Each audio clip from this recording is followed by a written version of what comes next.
Hi, everyone. Welcome to Office Hours. If you are in YouTube and you want to be part of the conversation, you got to join the link. If you are in Zoom and you want to join the conversation, you got to join the link that's in the chat. So you have to kind of go through that process. If you'd like to join this panel, if you'd like to be actually part of this conversation, you can do that by getting here early. Everyone here is here by 6:40. You start doing the mic checks. So if you'd like to be part of that conversation, be here by 6:40. Have good audio, good video, and good internet, and have something that you think you can offer. And I'm sure that many, I see some of you in the pre-show and the post-show show up, and I know that you could offer a lot to our community. So we're hoping that some of you will keep on moving towards joining us during the actual office hours. So, but definitely, you're more than welcome. Everyone's welcome to join the panel and become part of that. We have centuries of experience that we kind of exchange, and all of that's based on your questions. So when you ask questions, and particularly when you vote those questions up, it really drives the show. This is a show that is created by the audience and for the audience, and it's a culmination of all of us interacting with each other. It's a very unique situation, but we need you. If you're watching this, we need you to ask questions, and we need you to vote on those questions so that we have something to talk about.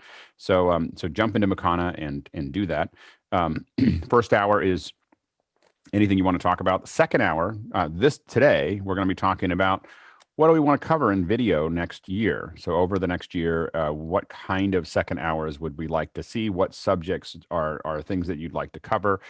So this is one of those few times where we recommend, instead of just putting questions into Makana, use the question area to put in comments and suggestions.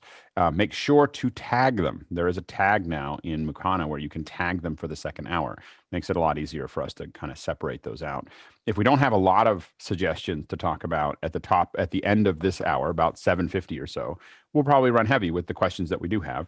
If we do have a lot of comments that people want to talk about, then we'll stop right at the top of the hour. So that'll be kind of up to you. Anyway, let's go ahead and jump into the questions. Go ahead, Bill. Okay, we start out with Jonas Dattel of Reutlingen, a frequent questioner here in the panel, or in office hours.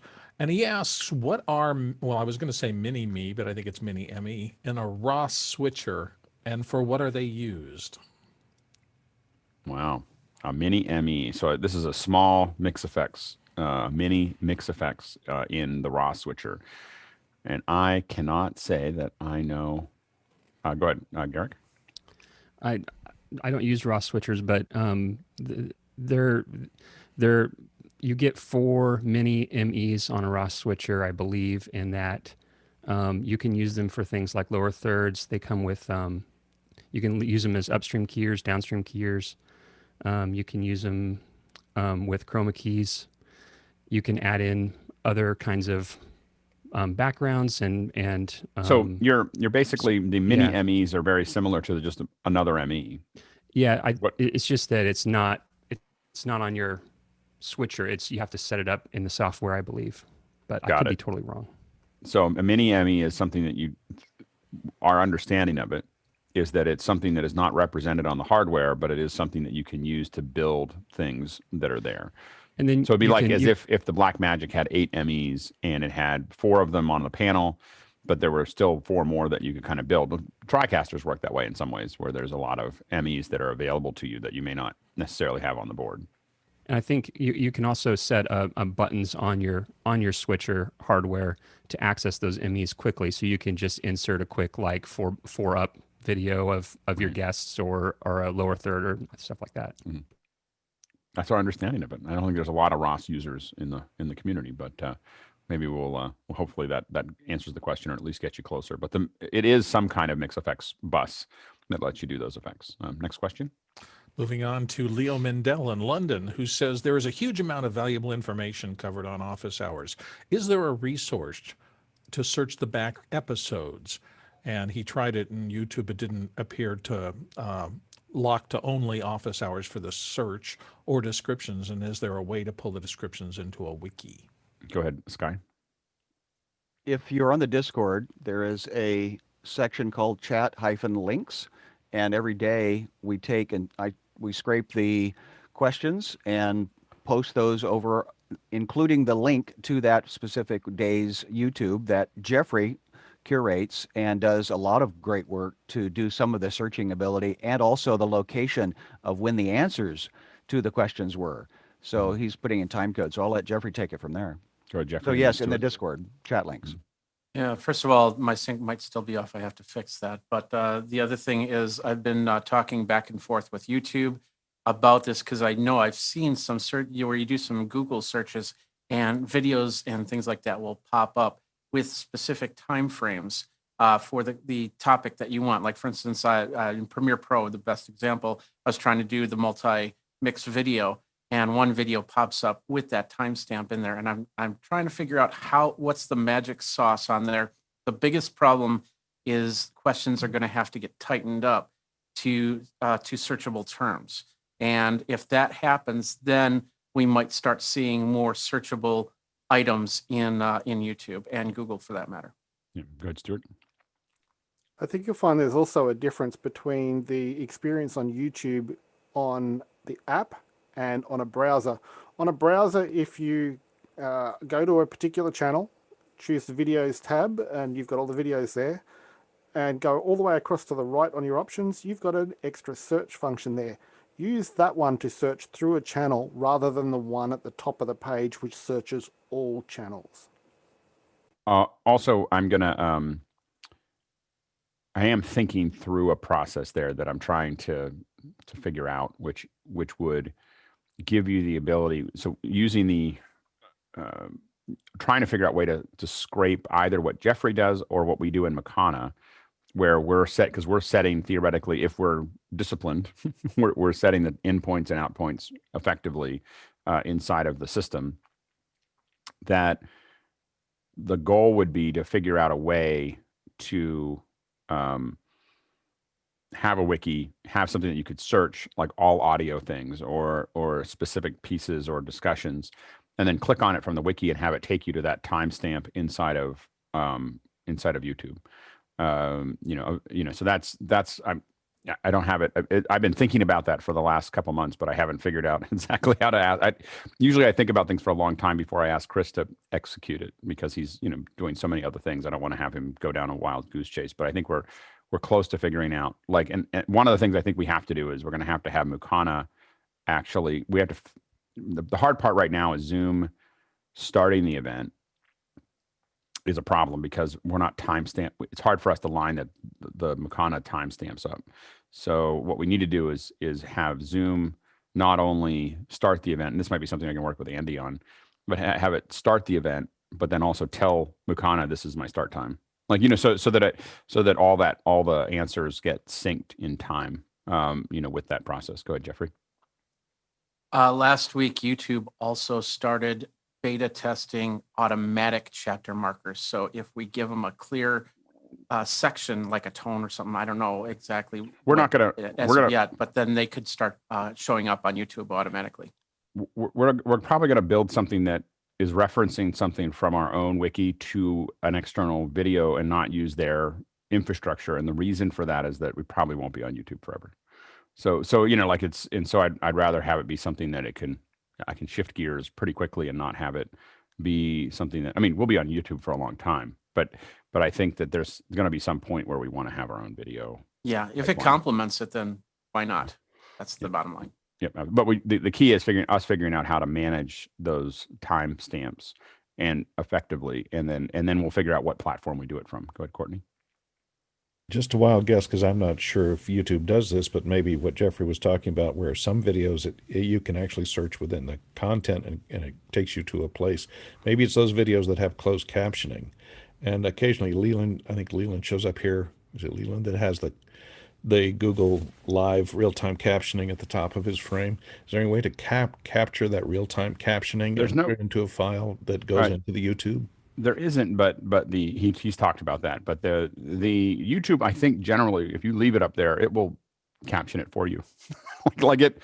I don't know how it prioritizes it. I think that you have to be a certain size. I think it prioritizes higher profile versus lower profile as far, but it tries to get to all of them. I think they've got computers that are constantly capturing. I know that I've had Chris Fenwick has talked about it, but we've thrown things up there to get the SRT. Like we throw things into YouTube, let it cook there for a day, and then pull the SRT out. So and then clean that up. So there's before we were using Simon Says, that was a pretty common practice on our end. So YouTube will do a lot of that for you. Maybe because we have a daily broadcast, they, I don't know. Does ours have it or not? I don't know if ours has it. I just know that other videos have that, and I don't know. Captioning? I haven't looked at ours. Yeah, captioning. It doesn't have automatic captioning, but it does caption eventually. That's what I'm saying. It captures eventually. It doesn't do it in live. Yeah, absolutely. They do have you occasionally will see live events that are being captioned automatically from YouTube. They have the capability. I think that's they pay for that service. Facebook does the automatic captioning, but nothing. No, I've not seen anything from YouTube on that. It's been there for a couple of years, but it's really high profile events, really high profile accounts that tend to get it. Next question. Leo Mindell in London is back with another one right after his first one. I know Office Hours uses Discord for chat.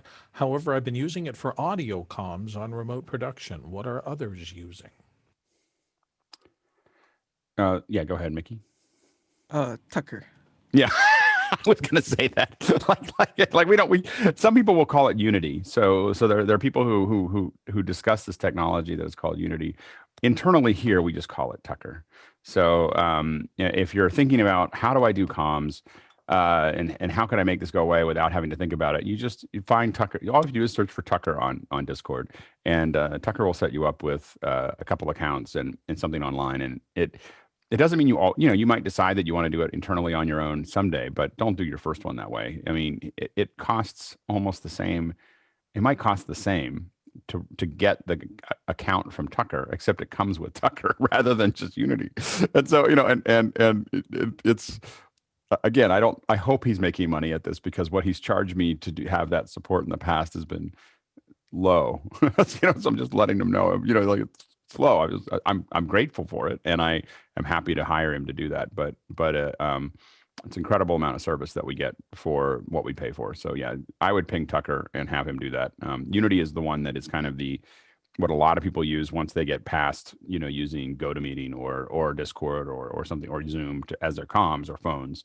They go to Unity, and then when you want something when you want to scale again or have the creature comforts of a real comm system that goes past Unity, then you start looking at ClearComm. ClearComm probably has the best mix of IP, panels, wireless, all those other bits and pieces. It's just a lot more expensive. I mean, you're talking entry point for really doing it well is $60,000 to $80,000, and so it's a lot of money to get into that system. But when you really want to turn up the dials to make it a highly scalable, and be able to send panels to people and everything else, that's where people go. But Unity covers the area right below that. So all the way up to that. So, and the way we do that generally is Tucker. Yeah. Next question. Peter Moore, often on the panel, and I think here today, is from Auckland, New Zealand, says one of the YouTubers I subscribe to swears by RME gear. He mentioned the new Babyface Pro as his go-to backup device. He always carries one in the field. Anyone had any experience using their gear? And he has a URL listed if people want to look at it. Go ahead, Mickey. I personally haven't used RME equipment, but I know a lot of people that swear by it, and apparently their interfaces are very, very reliable, and they last a long time. I know people that have had their interfaces for probably over a decade by now. Yeah. So I've heard a lot of good things. We've had a couple RME devices that have worked great, but I haven't used them heavily. Go ahead, Victor. I've heard great things about them. I would also look at Universal Audio as the comparison to the RME product line as far as reliability, build quality, that kind of thing. Yeah, the Babyface looks really like a really cool little interface. So it's nifty. Next question. Dave Odin of Johnstown, Colorado says, Guy, can you go into more detail on loading vMix in the cloud? Sure. Yeah, I got this wild hair last night to finally get off my rump and try installing vMix in the cloud. It's an AWS instance. Basically, they wrote a blog post, and you can find it. I'll put it in the chat and in Discord. Basically, they walk you through all the steps, and involves getting a G. It's a large instance, and then putting the NVIDIA drivers on it. I just went ahead and got one of the ones that was pre-loaded, and they call it an AMI. And then kind of went through all these hoops, and there's some frameworks that you got to turn on in the server. And then did the install, installed Zoom on there, got vMix talking to Zoom, joined a conversation, did a vMix call, videos passing through. I mean, it's pretty amazing to see all this, up there, because you got the power redundancy. I did a speed test. I was getting 2,000 megabits or 2,000 megabits. Yeah, 2,000 megabits up and down on the speed test. So that's the reason to put it up there, is that you got like this redundancy. So if you're at a hotel or a ballroom or something like that, and you're worried about, internet, it'd be nice to host it up there. And then you don't have to worry about bandwidth issues when people are connecting. And so, yeah, I'll put that link up there, and you can ask me any more questions you have in Discord. I'm not the total pro on it. I'm new to this, but it's fascinating to me. Go ahead, Courtney. Just want to know what the cost is for something like that. It's $1.24, and then I kind of ate it. I'm gonna have to call Jeff Keithley because he told me to go ahead and get Teradici, and I don't understand if Teradici is something like Parsec. It's a remote desktop program where you can get in, and it's supposed to be super fast, way faster than Microsoft's RDP. And so I bought it, but I think I applied it just to one instance, and it was the wrong instance. So I'm wondering, I hope I didn't blow $250. So I got to go back and figure out how to attach that license to that instance. Or I thought that it was just like software where you just buy it and you can just put it on anything, and maybe somebody else knows. That would make sense. You just buy it once for your yearly license. You can install it anywhere. But it's weird to be run vMix on an iPad. So I'm running my vMix instance on this iPad Pro. It's crazy to have that much power, because everything's just like happening so fast. And I'm like adding video and transitions and titles, and it's on an iPad. And this iPad has cellular, so I could be, on a country road cutting a show or starting a stream, stopping a stream. It's mind-boggling. I'm blown away. That's cool. Stewart, Stewart? I'm just curious, when you say $1.24 per what? Is it hour, day? $1.24 per hour. Yeah. See, I've learned my lesson to turn things off, because Alex, when I was in there poking around looking at my billing, I left my AWS, my Elemental, something running on that, and it was like $13. I was like, I didn't even use it last month. And it was like, oh yeah, but you left the piece on. So then I went down that road too, and I went. Yeah, the other question, guys, how much bandwidth is it eating getting your vision from whatever local sources you are using up into the cloud? What sort of service is required for your internet connection to do it? That's my next step, is getting an SRT to NDI conversion going on. And that's a whole nother path. I wanted to get this stuff working first, because this all emanated from Zach, who's frequently in the panel. He had a question, and a bunch of us were trying to answer it on Facebook with his Zoom. He wanted to play out videos through Zoom, and he wanted a way, because at first he was going, I'm going to use Keynote and I'm going to use screen share. And we're all like, no, don't do it. It's for a big event. And we just were expecting failure for him. So everybody started giving him options. And then I was like, man, I'd probably do it in the cloud at this point if it was that big time, or at least have dual things running, so I could have like a backup with my cell phone. If everything went haywire here, I could still hit play and fire up, another way of pushing that video through if I had to. I mean, it's the most secure way that I could think of. They're just, I mean, the world's running on AWS right now, or Azure or Google Cloud, but it's fascinating.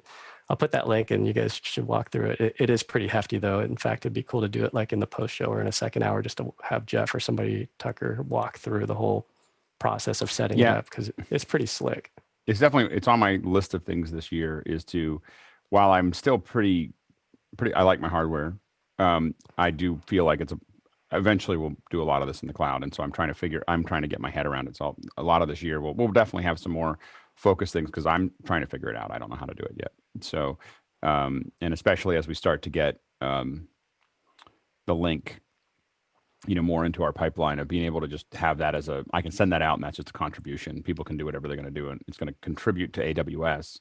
And then I can figure out what I'm going to do with it from there. There might be some delay in that process, but it won't be, but it's a solid, like I can jump to that location, and without the people on that side thinking about it at all. Which is the thing that I'm kind of interested in, especially as you start to see cameras get released. Go ahead. Yeah, that was the other thing that I fired up and updated last night was the link, and got that working and streaming to YouTube and just pushing things around back there. So I had a fun night last night playing with AWS. Stayed up really late. It's amazing what you get into when you have a little bit of spare time. I think that we may end up with some like doing some of these post shows or whatever, or just having just like focus groups where it's not really office hours. It's just like, hey, on Saturday we're all going to build a vMix on AWS and we're all going to do it together and we'll just all talk about it. Like we'll just have a bunch of us here and we'll all just be like, okay, what do I do? How do I go down this thing? And have a couple of us all trying to figure it out and a couple figuring it, like kind of guiding us. Maybe we can get Jeff to play along and there's a lot of people though, Jeff, Tucker and you and a lot of other people that are kind of playing with it, Grant, obviously. So I think that learning that together will be useful because I don't think it's going to go away. Peter? One thing that you might want to look at, Guy, where I used to work, we used to manage hundreds of development AWS instances, and we used a tool called Park My Cloud. And what you can do with that is set a specific time for an Amazon instance to spin up. So like say 9 to 5, for example, or you can say, I just want this up for 1 hour. And we ended up saving $50,000 a month by using this tool. Yes, you have to grant it permission to hook into your account. That's fine. It's a development account. It's pretty secure as AWS is, but it is really good. I know there's other ones out there, but from my experience, Park My Cloud. And yeah, we saved a ton of money just by using that tool. And one of the things I also want to play with a little bit is, I don't know if anyone's looked at Blackbird. It's not really for live, but it's for posts. And you can do all this live stuff, but be streaming it to Blackbird, and you can start re-editing in real time. And you can be streaming it with the captions and everything else, and you can just start cutting and adding lower thirds and graphics and all kinds of other stuff while you're doing it and recutting the whole thing in the cloud. And when you're done, you can just publish to your social networks or publish out or archive it. And it's a pretty, we used it for a little while, and it's pretty slick. And it's all, again, AWS instance. It does start to cost real money. It's a really powerful processor. So you end up paying $1,000 a month just to have it sitting there. It's not something you can turn on and off. Go ahead, Guy. Yeah, that was the other reason why I dove down this path. Was Garrick and I were trying to figure out something with live stream studio, and he fired up so he's running it locally on his machine, and then you can set up a web interface that another user can cut, add graphics, start the stream, stop the stream. If you haven't seen it, it's really cool. And I know there's somebody that's been on the panel that's from Vimeo. Hopefully it comes back because it's really cool. It's cool when it works. As powerful as vMix. Yeah, it's cool when it works. It did not. If you're light on it, it does not always work. And we've had some near catastrophic, like we've definitely used it in events where suddenly I just lose access. Like it's gone. So it's not. It when it works, you're like, we should do this all the time, and then it breaks, and you're like, we should never do this again. So that's kind of where it is. That's the hard part with doing. So like on smaller events, I've used it, and I've been fine with it. Like, if it clicks off a little bit, I have a backup and we have a plan for it. But it's a little. There's a bunch of things about live streams about their studio that is really cool. And the way that they do the call outs is really cool. But like, for instance, everyone's on some kind of shared, the way the call outs go out, they're shared. So if one person has to reset that link, I got to reset it for everyone. And it's like there's like a lot of like, you're just almost there. And then you're like, maybe not. So anyway, that's what I would just use it with care. That's all. Next question. Stewart Fairweather out of Melbourne, Australia, and on the panel today says Zoom 547 suppress background noise has no off option. Does original sound override it, or is it still going on in the background?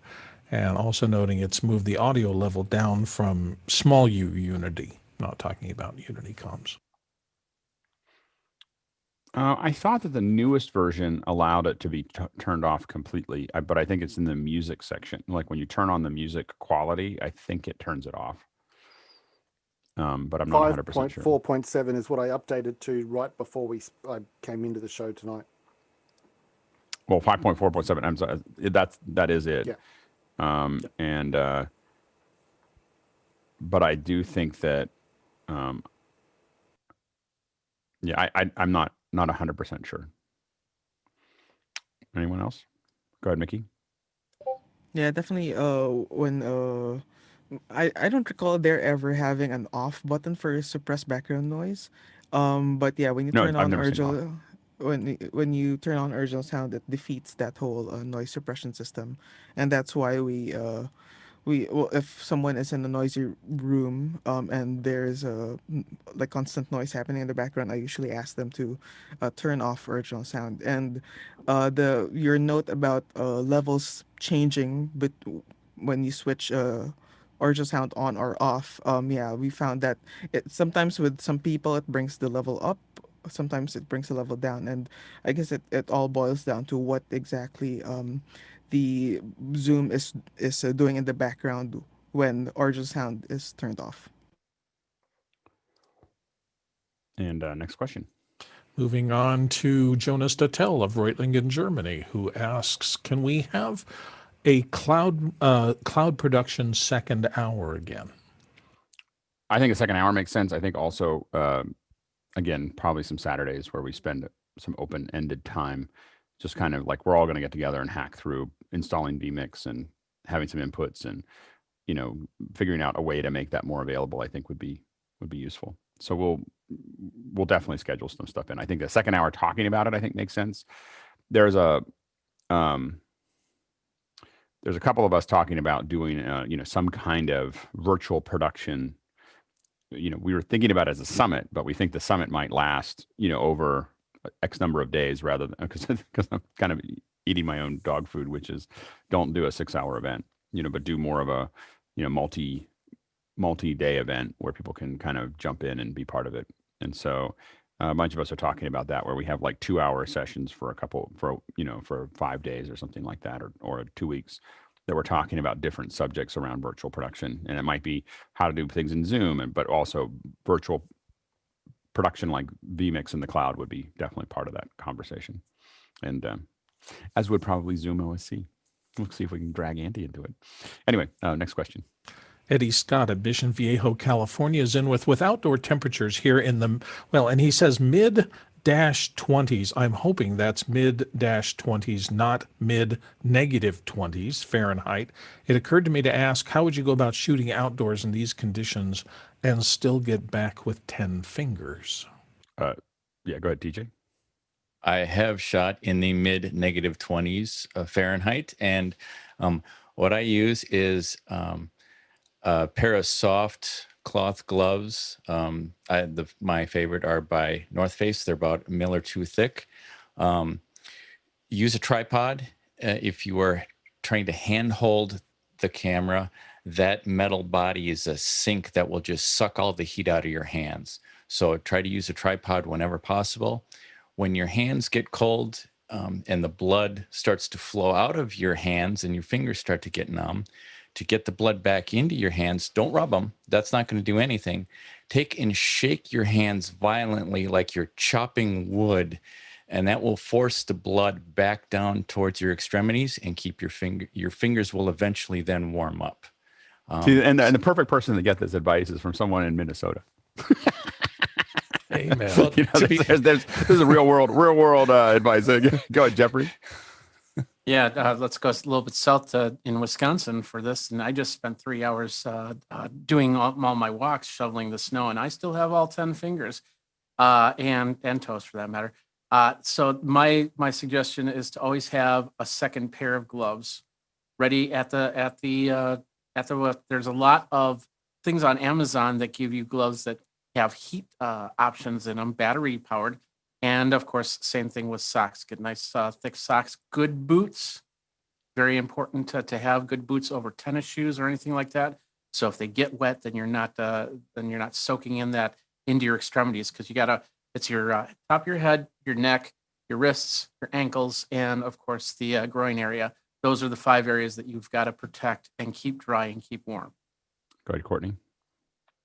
Yeah, I'm living in California. We don't have very much frozen stuff, but I have worked on commercials in Alaska, and We have you'd roll out some cables with PVC jacketing on, and you go to wrap it up, and it's just one big long 20-foot long stick, and it makes wrapping up very difficult. But we used hand warmers, the chemical type, but you have to be a little bit careful with those around equipment because they use oxidation to heat up. Basically, they rust really fast, and you can put those in your pockets and stick your hands in your pockets when you're not using them. And like someone else said, touching metal equipment sucks all the heat out of your fingers. You gotta remember to put them back.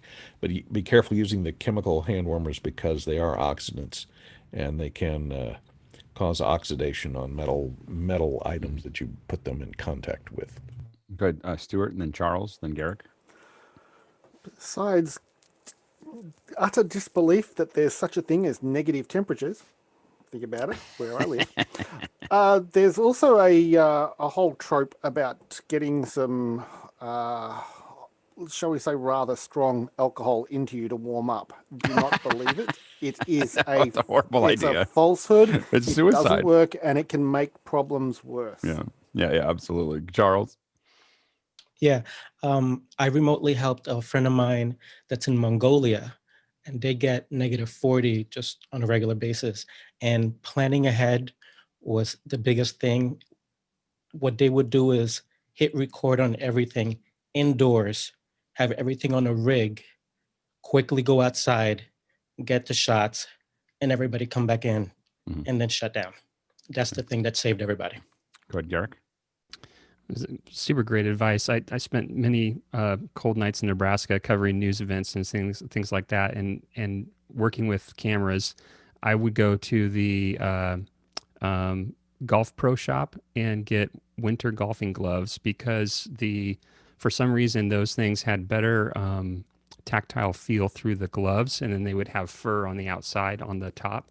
And so I felt like I could really work my cameras and the small dials a lot easier with those types of gloves than some of the other ones I was able to find. But that'd just be my tip. Check out your Mickey. golf store. Yep, Mickey. Yeah, thanks for that tip, Courtney, on oxidation. I never knew that with hand warmers. But yeah, it doesn't snow here, but I've done a couple films in the Himalayas. If you're doing narrative and you're mixing, get a nice tent and a nice heater, a nice long XLR cable, and pay your boom up well.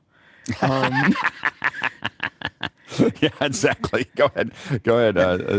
A couple things that I'll say. We'll move on because we got a couple questions. The only thing I'll say is someone who grew up working in a farm in the middle of nowhere is core temperature is really important. So it's not just covering your hands; it's 5 or 6 layers, thin layers. Thick layers are not your friend. Lots of thin layers. So t-shirt, then thermal, then t-shirt, then thermal, then a sweatshirt, then and you build up that those layers in the center will keep you really much warmer than trying to put things out there. The other thing is that I typically use, I have a thin pair of gloves and I have mittens that go over them that keep them together, and then but the mittens pull open so that my fingers can come out. And so if it's really cold, I'll put another pair of gloves inside that are really thin that just keep me from touching things and sticking to them. And then the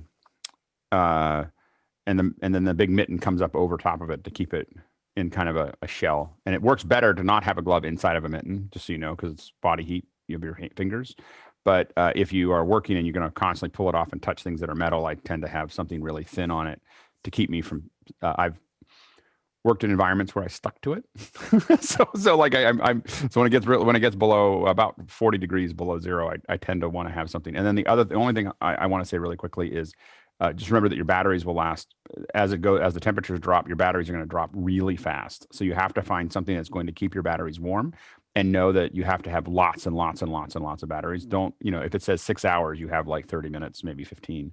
And so the chemical reaction that makes batteries work stops working.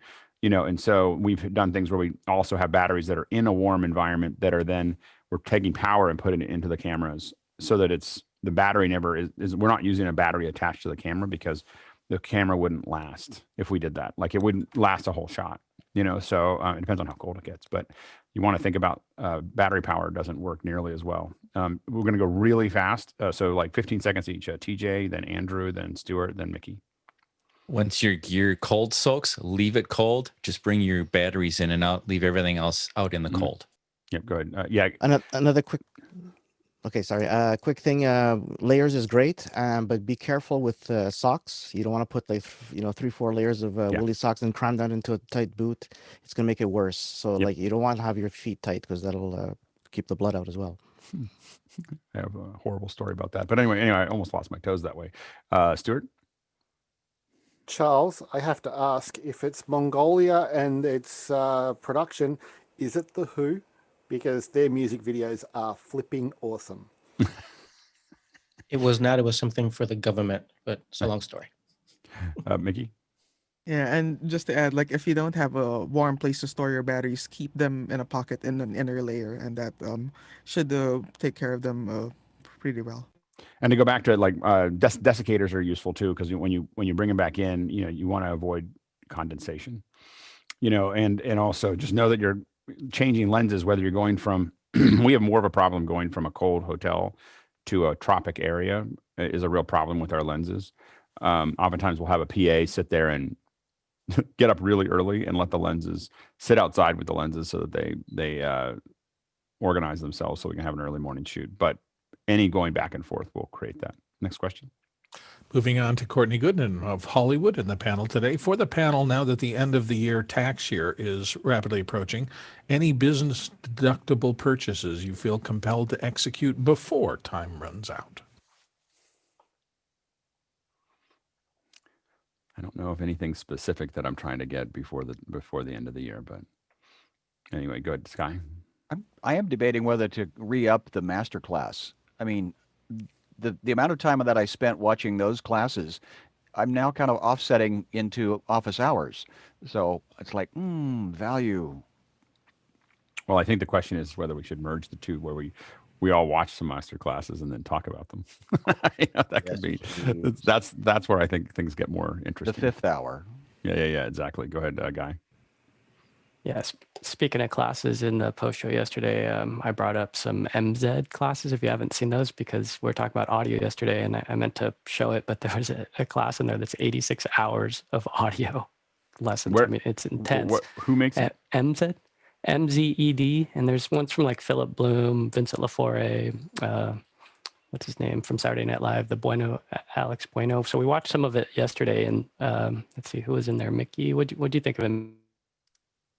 At least the one that we watched that talk, it was kind of a hybrid thing. So like Alex always mentioned, it felt like it wasn't really catered specifically for the recording, but more towards the audience. But it was still it was still learned a few things. But it would be nice if he was like talking to us and actually what do you call this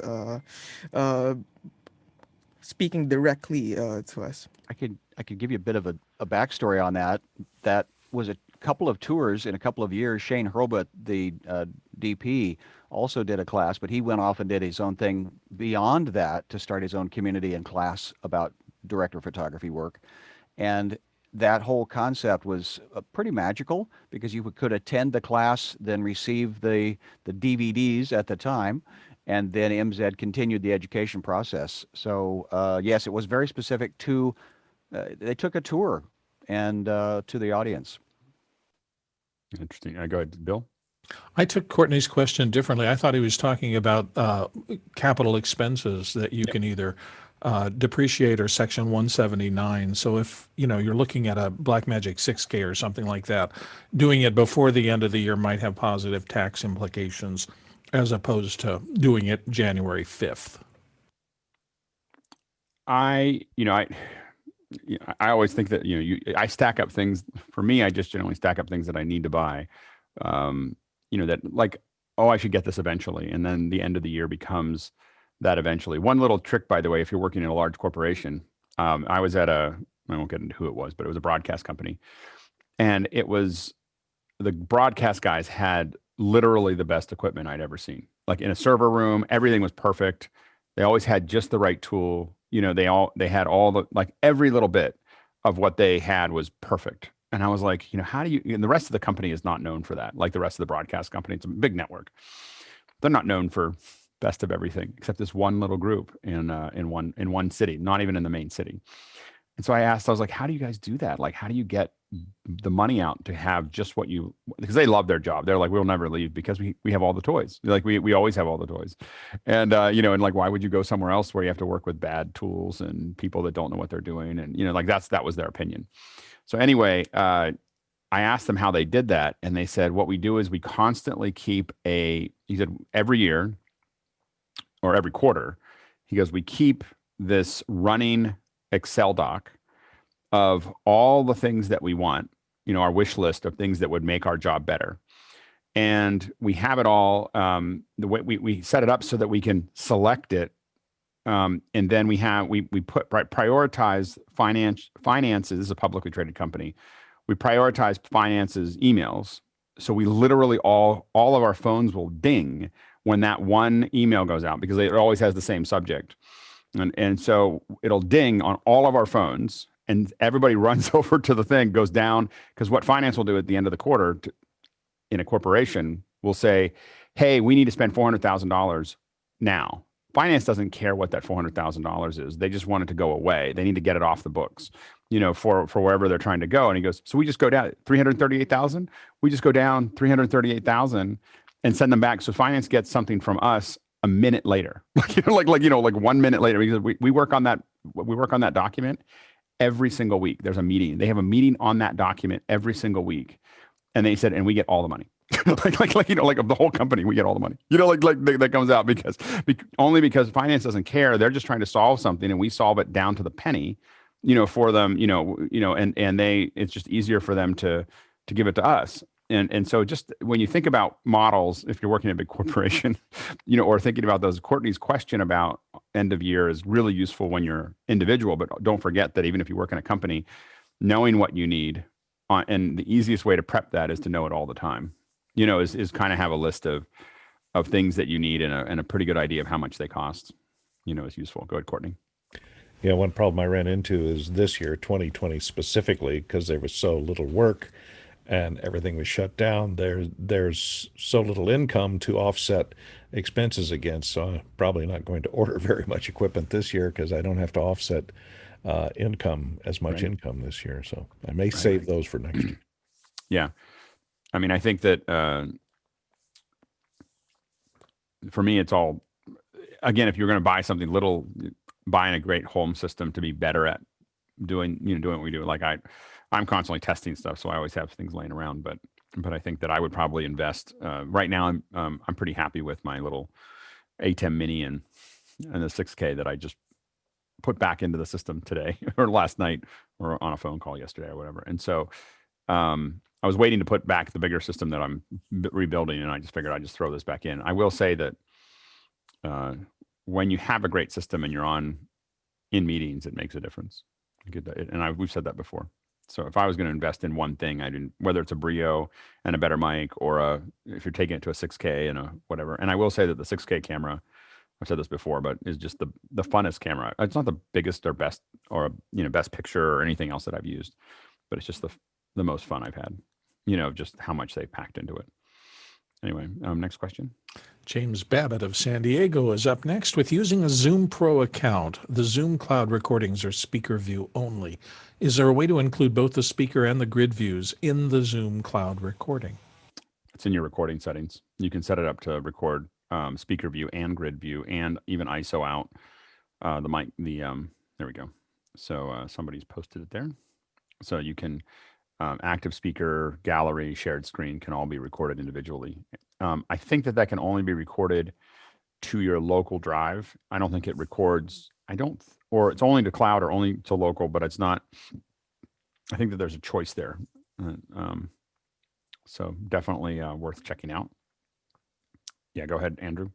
And these recordings, can it only be done by the host, or can a co-host do that as well? I think it has to be done by the host, whoever the creator of the event has to do it. Yeah. Sky? I share recording with my daughter, and she records the Graham Care experience. I'm on webinar, not meetings. Is she considered does she record, and she records the ISOs? Correct. No, she records the generic show, but we pinned both of them up at the same time. Or we don't even pin. They're the only two in the room. I think I do think that though that to get the ISOs have to be from the account to get the ISOs. I believe you have to do that. Yeah, the audio. Well, she gets the audio ISOs, but not the video ISOs. Correct. Yep. So I think.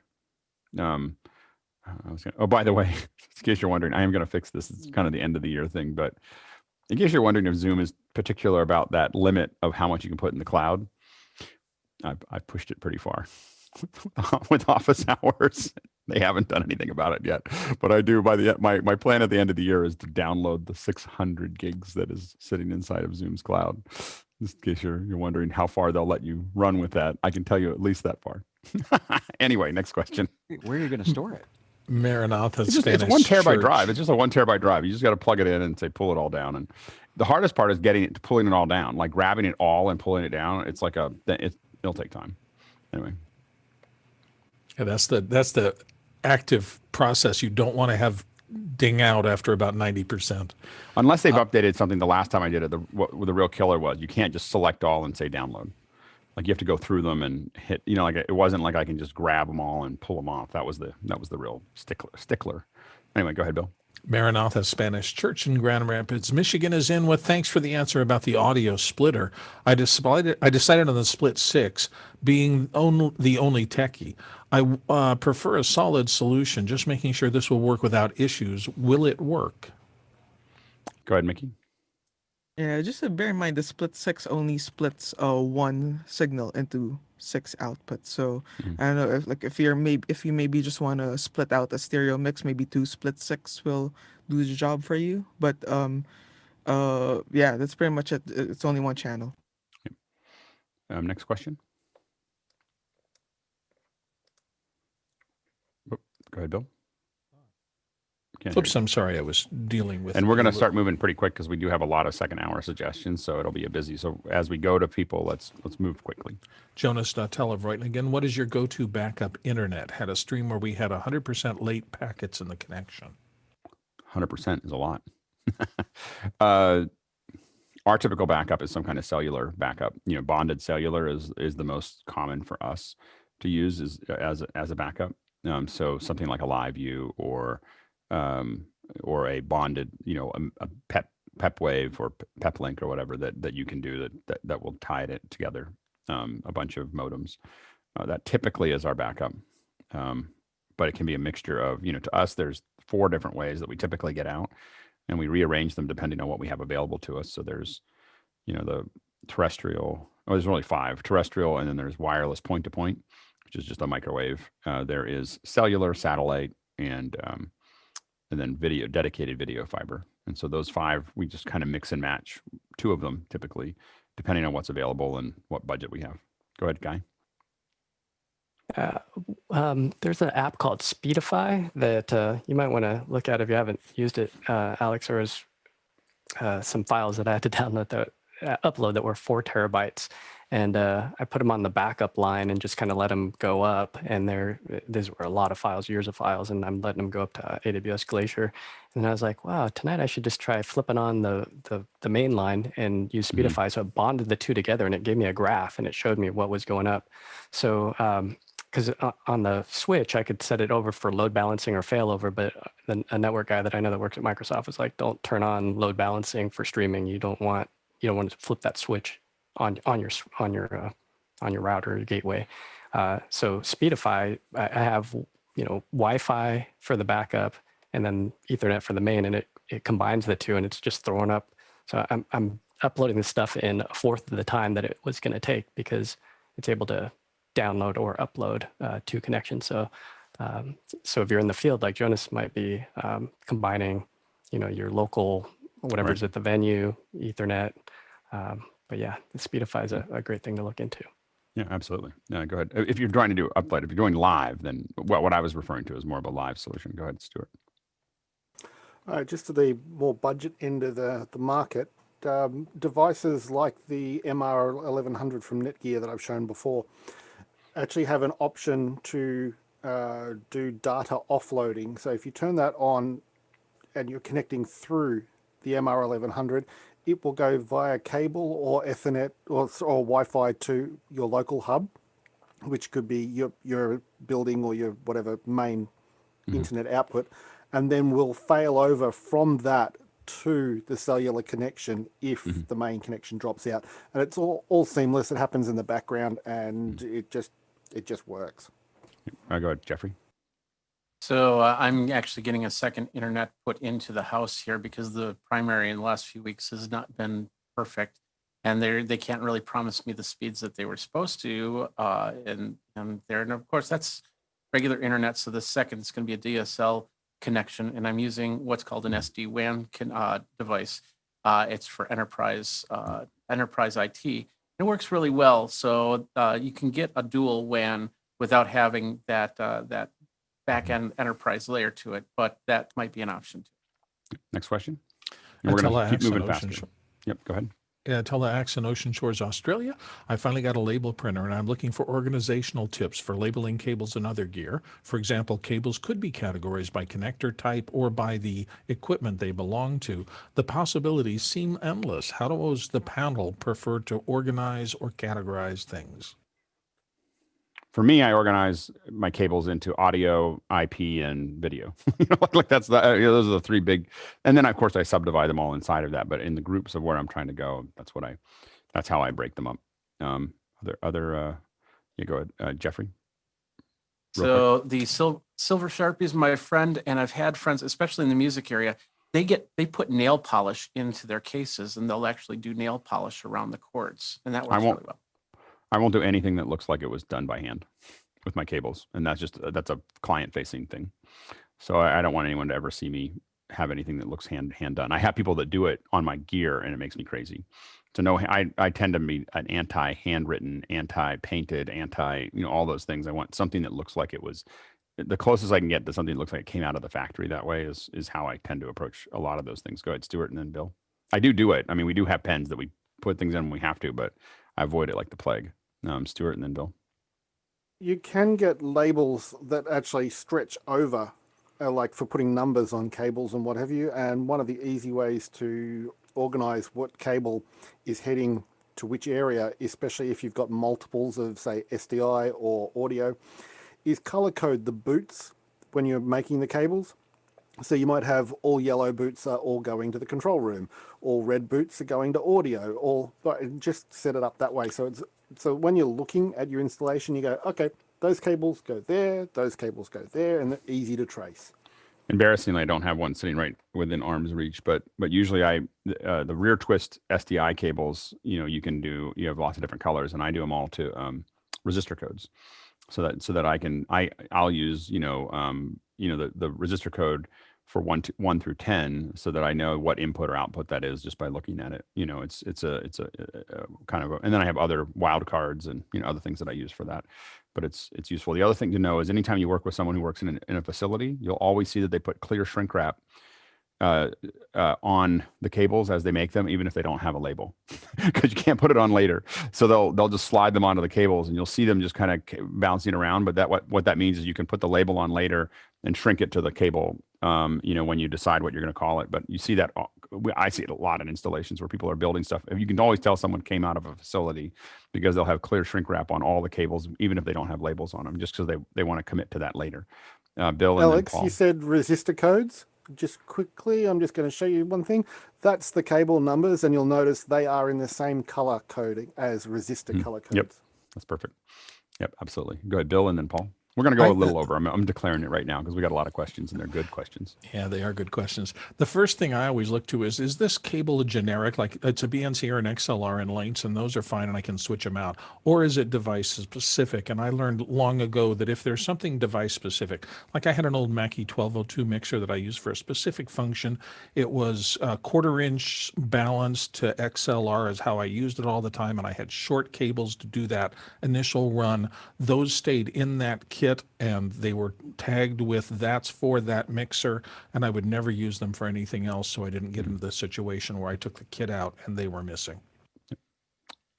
Next question. Moving good, Paul. on. Real quick. I'd keep it simple. I just use like file folder labels, you know, they're paper, and I use a soft pencil, and I can cut them with a pair of scissors. Sometimes I use my Swiss Army knife scissors because it's handy. I've got it with me. There you go. Next question. Laura Seal of Greensboro says, Doug, Stewart, and others who have live streamed sports, what audience interactivity tools work best and which do not? Polls, giveaway, trivia, audience comments on screen, and so forth are what she mentions. Go ahead, Stewart. I absolutely hate polls and giveaways. Yeah, they're just horrid. The things that seems to work best, in my personal opinion, is the interactivity of the audience comments appearing on the screen, especially if it's done really quickly by somebody who's just sitting there and doing those.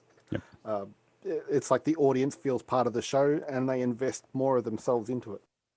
We've done a little bit of R&D in this area, specifically with a couple different sports, and where we just hired to do stuff that was semi-private or medium private or semi-public events to see what behaviors would look like.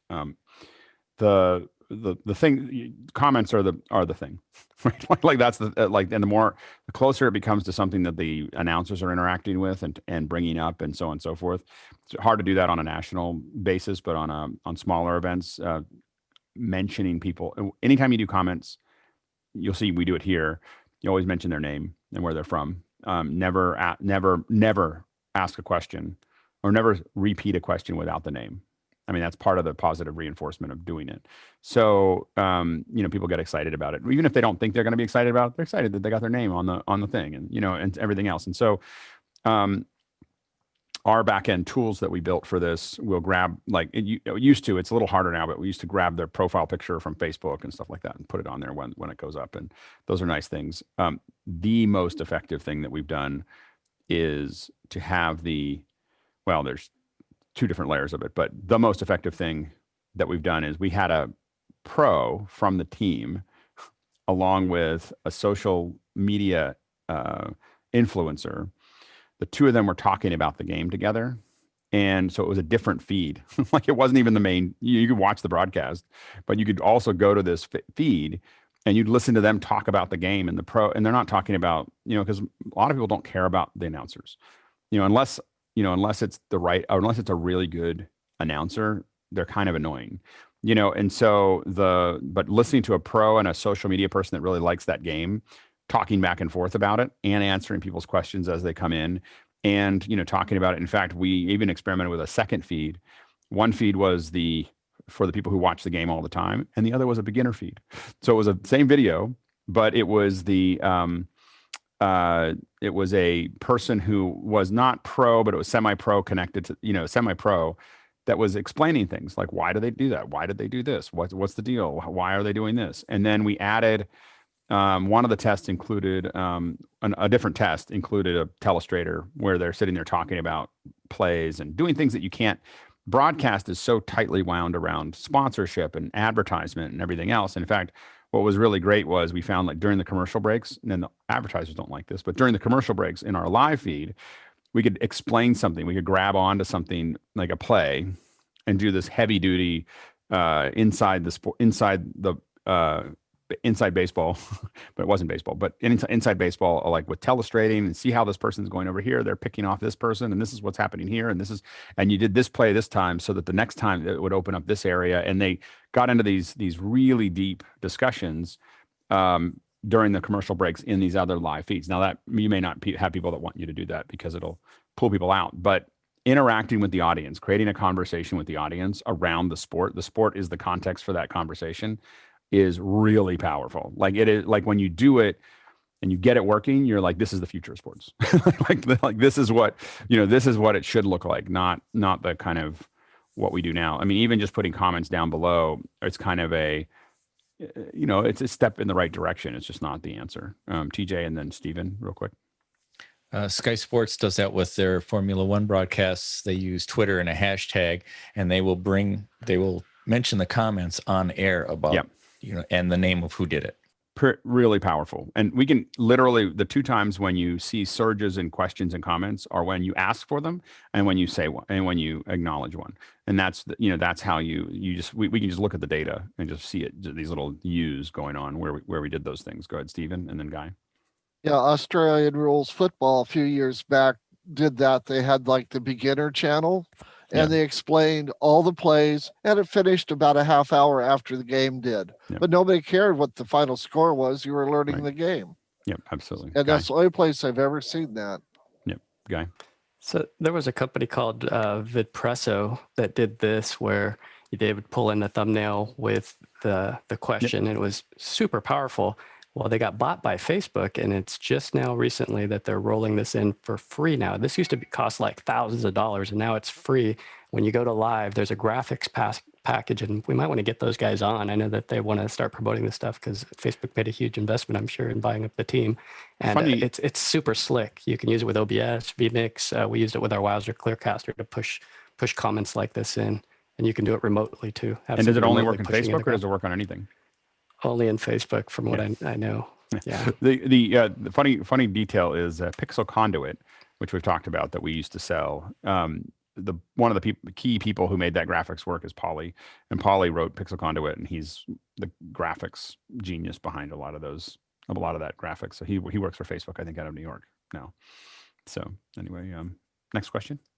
Ray Franklin in Mount Dora says, what's the best supplier, that best word, for desk mount pipes, camera mounts, and light fixtures? Go ahead, Bill. Well, so best is a scary word. I will say that I look at this in terms of three kind of overall things. There's clamps, and some people are really good at clamps. There's arms and articulated things that mount things, and there's a variety in there.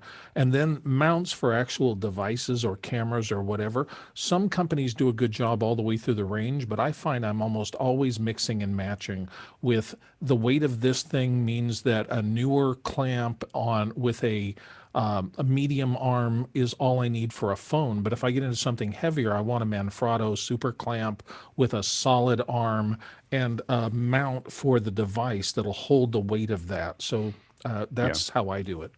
Yep. Go ahead, TJ. If you're looking specifically for desk mount and you want a clamp, look at Visa mount poles made for heavy monitors because they're engineered to support a lot of weight. That's what I'm running right now. And back to like traditional Cardellini clamps, with traditional grip equipment is going to be, there you go. There's a Cardellini right there that Charles has got up there. Those things, and you can attach them to wood by putting some blank. You can put something soft between them and the wood. But these things will and obviously in their current and there's a lot of them. They're long, short. There's so many options of those, and we could probably get the creator of those on. He's here in Northern California, but the and that's going to get you to a baby pin. Then you have to adapt the baby pin to something else. Right. And there's your super clamp that was spoken before, which is what my lights are super clamps against that are in the right here, are those against the pipe. So, and a lot of those are, there we go. That's a pretty good way to do it. Go ahead, Charles. Yeah. For the two brands that I tend to follow, I tend to start with Matthews for most of my C stands and everything like that. And then for my roller light stands, I found Kupo, Kupo, tends to make some nice stuff. So you can try them out. Can you post those, Charles, can you post that info in Meccano, please? Yes. Yep. Thank you. Go ahead, Mickey. Yeah, for me, I'm a big fan of Manfrotto and also Matthews and also Avenger stands. Yeah, absolutely. Next question. Moving on to Jonas Dattel again of Reutlingen. How somebody looked at Shadow Tech for vMix in the cloud. He's got a link there. I don't think anybody's used it, but let's keep our eye on it. Okay, next question. Moving to Andrew Meyer at Oakville, Ontario, Canada. LumaKey versus ChromaKey. I've got an upcoming show where they'll be sending text from QLab to my ADEM for quotes, song names, and so forth. Advantages and disadvantages to using Luma versus Chroma other than needing a green screen from QLab always sitting on the bottom layer. Victor? I'm using downstream LumaKey going to a monitor, plugged into the computer, works beautifully. I just set that particular screen to black under the system preferences display, just a black screen. And from QLab, I'm able to do lower thirds, so anything I want to send over there, movies, whatever, perfectly fine. Yeah, through QLab. Yeah, the thing to know is that when you chroma key, you're typically chroma keying a 422 signal. So unless you absolutely need it, like if you're chroma keying a person, it makes sense. If you're chroma keying graphics, all the fine detail on the curves will be stair stepped because it's 422. It's a subsample. It's basically a scale. The color is scaled, so you're keying out. You'll see it. So a Luma key is going to obviously key fill is your best option, which QLab is capable of. If you can't do key fill, I would try to lean towards Luma key anytime I can over green screen, which I've used green a ton. But the problem is that unless you have a lot of pure blacks that you have to keep pure black, you'll find that you can raise the black level of a black on your graphics to about 15%. No one's going to notice, and it'll key great. But if you are doing a single channel without key fill, just don't get too adventurous about semi-transparent stuff. That's the either way. Don't get carried away. Go ahead, Peter.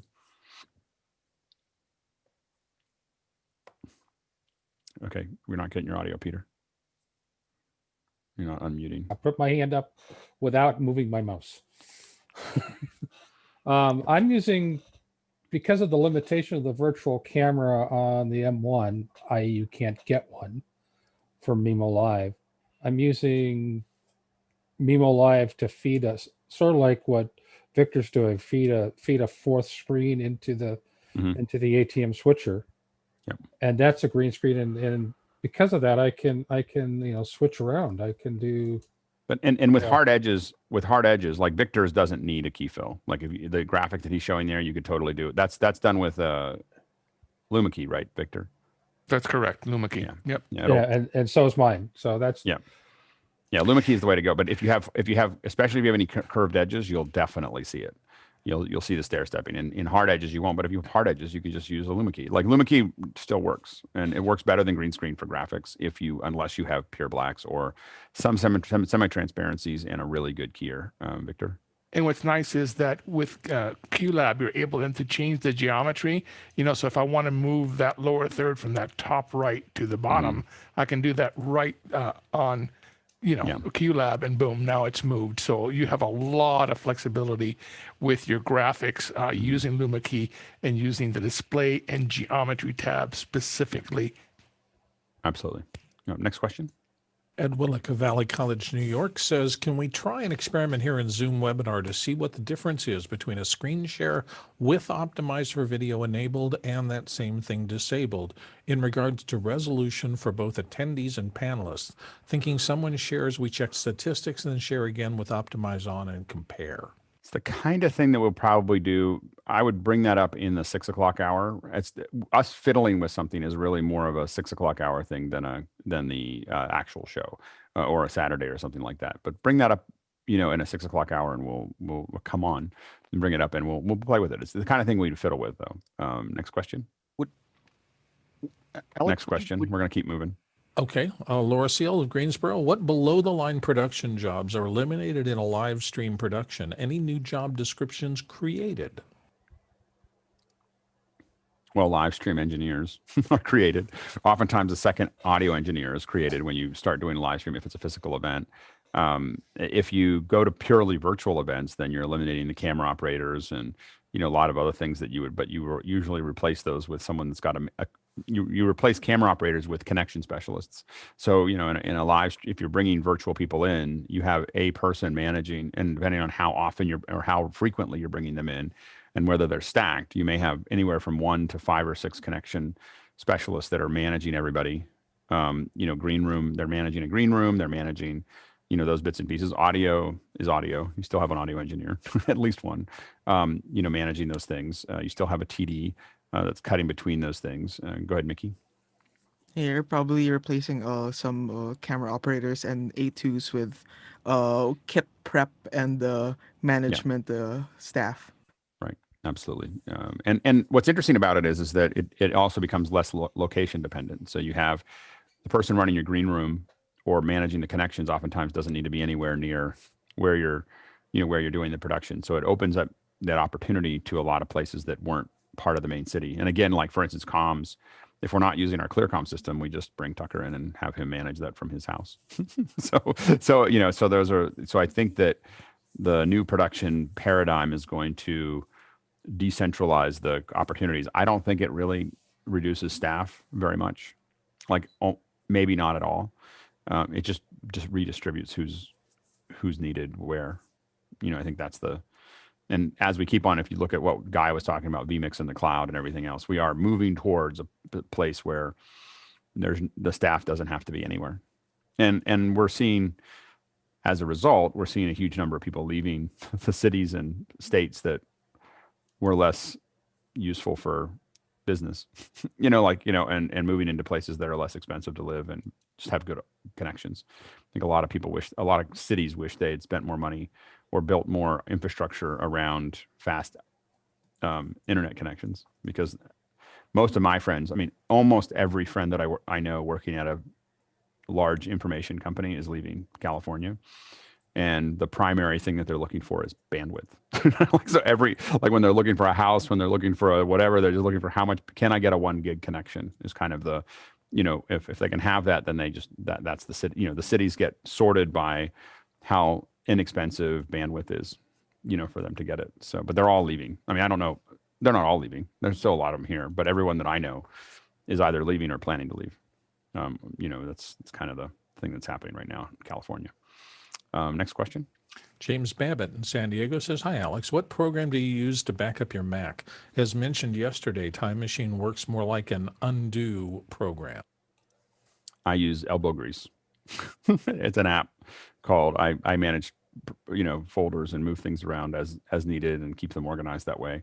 I don't like doing things automatically for me when it comes to data. I may have lost data because of that. Because it's not automatic, but I don't lose it very often. And I usually, my way of squirreling things into multiple places has saved me many times. So I tend to have different backups, but I tend to do it all manually. I tend not to do it automatically. Charles? Yeah, I follow the same approach.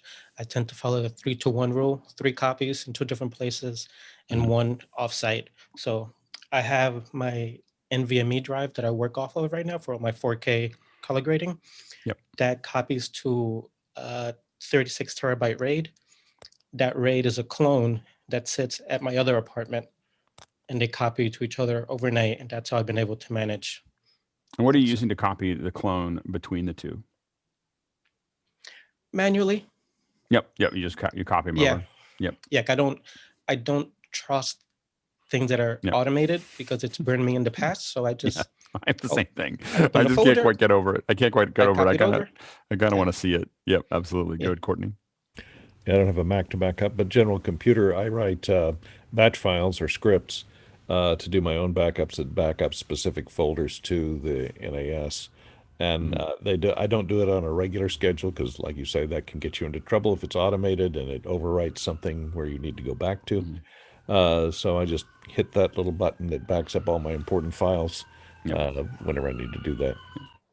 And now we're going to speed up again because we do have a lot of good comments that are coming for the second hour, but we have so many good questions that we've been having a hard time getting through them all. Okay, next question. Art by Jr. in Cupertino says, "My MacBook Pro requires USB-C input for a mic. I noticed that the USB mic I'm using stops working intermittently, and I have to unplug it and plug it back in to restore it.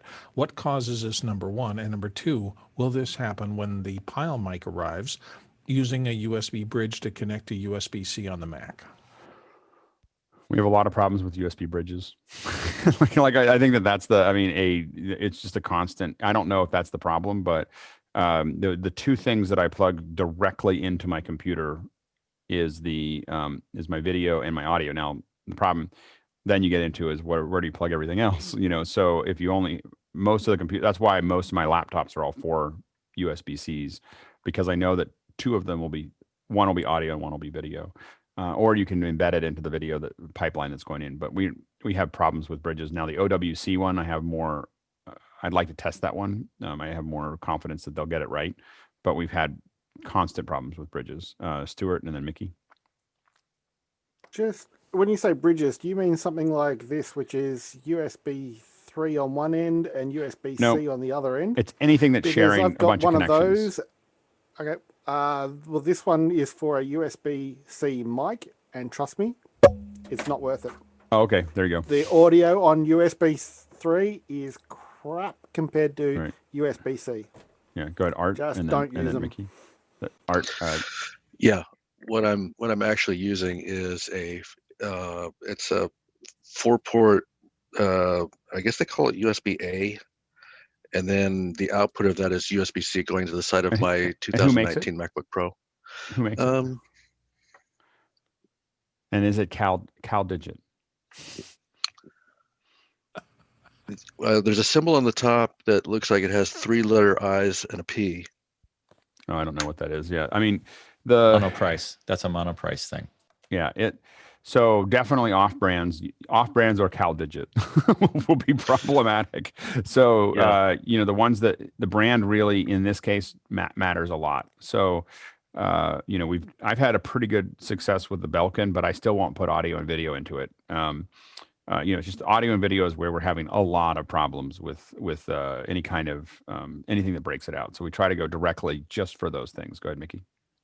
Yeah, definitely anything that needs real-time sequential transfer of data, like say audio streams or video streams, I would, as much as possible, avoid going through a hub.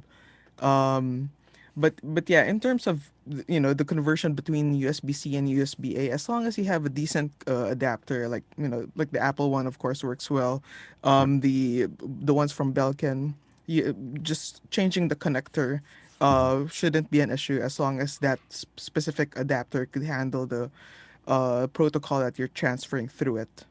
Yep, and I use it for my keyboard. I use it for everything else. I mean, I have to break those things out. My HDMI out, all those things I use. But the one thing I don't do with it is audio and video input. I don't put through anything. I put it directly into the computer. Go ahead, Sky.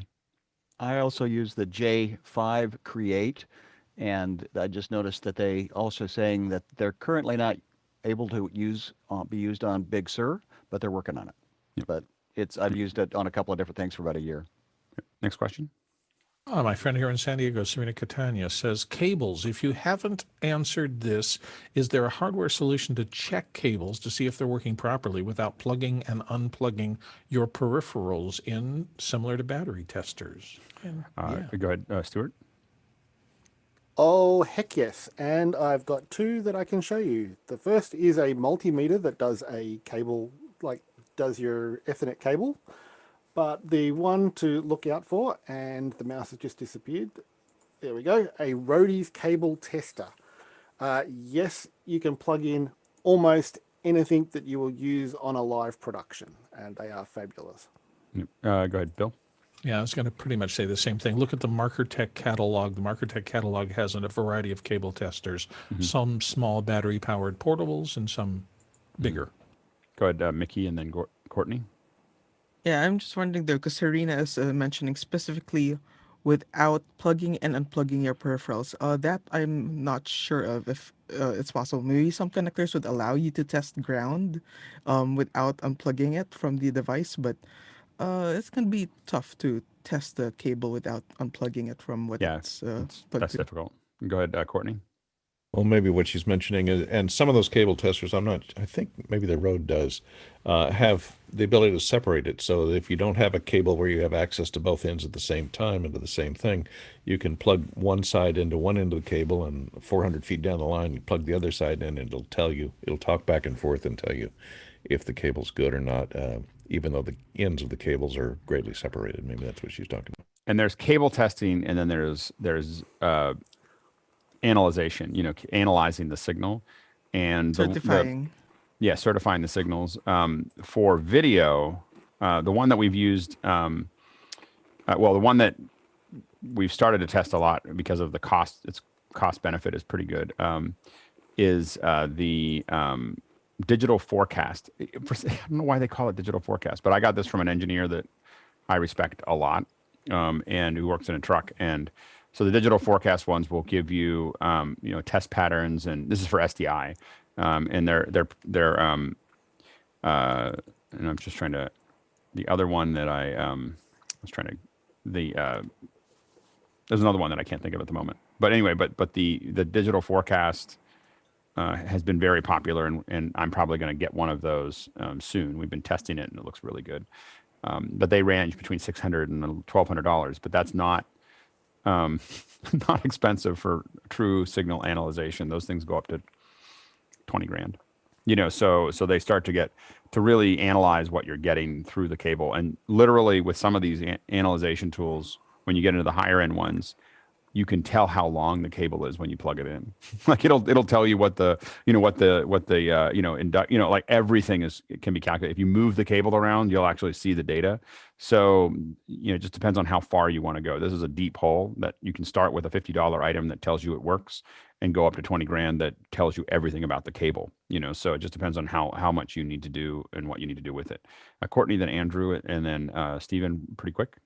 Yeah, if you're looking for a signal, not necessarily analysis, but test sources, the Decimator MD Cross has test pattern generators built into it, and it outputs both over SDI and HDMI, so you can test those. Fabrics was the other one that we use. The Fabrics, or the handheld Fabrics. And then they also make a little box that does 12G. Go ahead, Stephen. I was thinking of a little, didn't NewTek make one? It was like a pencil for SDI. And it had a bunch of test patterns on it. I don't know if I haven't seen that one. Yeah. Yeah, they did. It was a little signal injector. It had bars, tone, and a whole bunch of other things that are just quick signal injector. Yeah, and it was like $200 or something. It wasn't expensive. Yeah, go ahead, Stephen. And the Fabrics and the Flukes will tell you 130 feet out, you've got a problem. Right. Yeah, absolutely. Probably a second hour in there somewhere about cable analyzation or signal analyzation. Go ahead, Mickey. And essentially the more affordable cable testers are just continuity checks. Mm-hmm. Yeah, absolutely. Okay, I'm committed to getting this done by the bottom of the hour, so we're going to keep moving. Next question. Ron from West Michigan is up next for Alex. Have you considered having some sort of wiki or Google Doc where each of the panelists might put their bio, link to their Twitter, Facebook, Instagram, and so forth? It would be nice to have in case anyone might want to contact them later for info. Best thing to do is you can use Discord right now to contact them. And yes, I'm working on a website, or kind of planning it all out. So you'll see it slowly come up next year. So hopefully in the second half of January, and then on from there. So go ahead, Stewart. Could I just put a vote there for a continuous method to contact that is representative of the panel, rather than go to Twitter and Facebook and you've got no idea where the contact's coming from? If something comes through the Discord for office hours or comes through an office hours website, we're going to prioritize that as, hey, this is office hours, this is important, this is geeks talking to geeks. So yeah, keeping it within that channel is a good idea. Yeah, Discord is the best way to do it right now. Next question. Laura Seal of Greensboro says, is broadcast-style color commentary a good choice for live-streamed sports, or are there more creative ways to call a game and keep the viewers informed and interested? Go ahead, Stewart. Yeah, just get the commentators to do the reading of the feedback they're getting from the social media. It makes it more interactive. That's the easy way of doing it. It just depends on I think it all depends on the commentator, and how engaging that is. I think that Tony Romo for football doubles the quality of the event, like literally doubles the quality of the broadcast. I'll watch, the Steelers play football, but I'll watch a game with Tony Romo, even if it's two teams that I don't know anything about or care about, just because his analysis is so much fun to listen to. I would say, Chris Collinsworth is a distant second. And then after that, it doesn't matter. Like they're just other people, they're talking about the game. But I think that getting someone really smart talking about that and then making them interactive, I don't think you can do it in a traditional broadcast. I think that if you go into a live stream and create a second, one of the things that we're experimenting with office hours is we're going to experiment more with it with CES and NAB and other launch events, is what we call a second ear experience, where we're all talking about what we're watching, and you can always turn it up, turn it down, undo it, and have it be. But it's, for us, it's part of the broadcast, right? obviously that could be what we're experimenting with and trying to figure out could be applied to many things, including sports. Next question. Moving on to Tony Mobley. If you were making a 30-second commercial, how would you go about it from beginning to end? If you were making No, a it's the same 30-second, thing. same thing he just twice. did it, yeah. Go ahead, Sky, and then Charles. Know who your audience is. What do you want them to do? Try to use the language that they're already familiar with, and beginning, middle, and end. It's a story. Know what you're, and at the end, what's the call to action? Just you got to do my kids took me down this path last night of crazy Japanese commercials. Like, you just have to watch them. Just do searches for crazy Japanese commercials. Like, especially crazy milk commercials from Japan. Totally, someone took a lot of drugs when they did that. Anyway, you're good, Charles. Yeah, it's a very broad question. Is this for broadcast? Is this just for YouTube? Are you doing live action? Are you doing animated? Are you having to do regions? Is this just for your local network? You need to figure out all those things. If you want to reach out to me, we can figure that out. In general, there is it starts with what Sky is talking about. Typically, when we've been brought in the past to build commercials, we want to figure out what the what is the call to action. What are people doing? Are they buying your product? Are they going somewhere? Make sure that you know what that is, like what they're doing. What is your audience? Who you're speaking to? What language will they hear? And so you're speaking to them. You don't care about everybody else watching. You only care about the people that you're talking to. So that might be 1% of the viewing audience. It doesn't matter. You're speaking to them in their tone and in their language. Is super important. And then and generally funny is better than not funny. Like if you can make it funny, it's going to have more people watch it. And then finally, absurd actually works pretty well. Geico has proven that you can do a lot of absurd, often, and it works well. Gets people talking about it. The next thing is you script it out, then you storyboard it, then you plan it, the logistics of how you're going to shoot it. I mean, you're talking about front to end. So you have to storyboard it out. Now, spend a lot of time in the storyboard, then spend a lot of time in the script, then a lot of time in the storyboard. It's the cheapest place to make edits, is in that moment, and getting a good concept that lives on its own.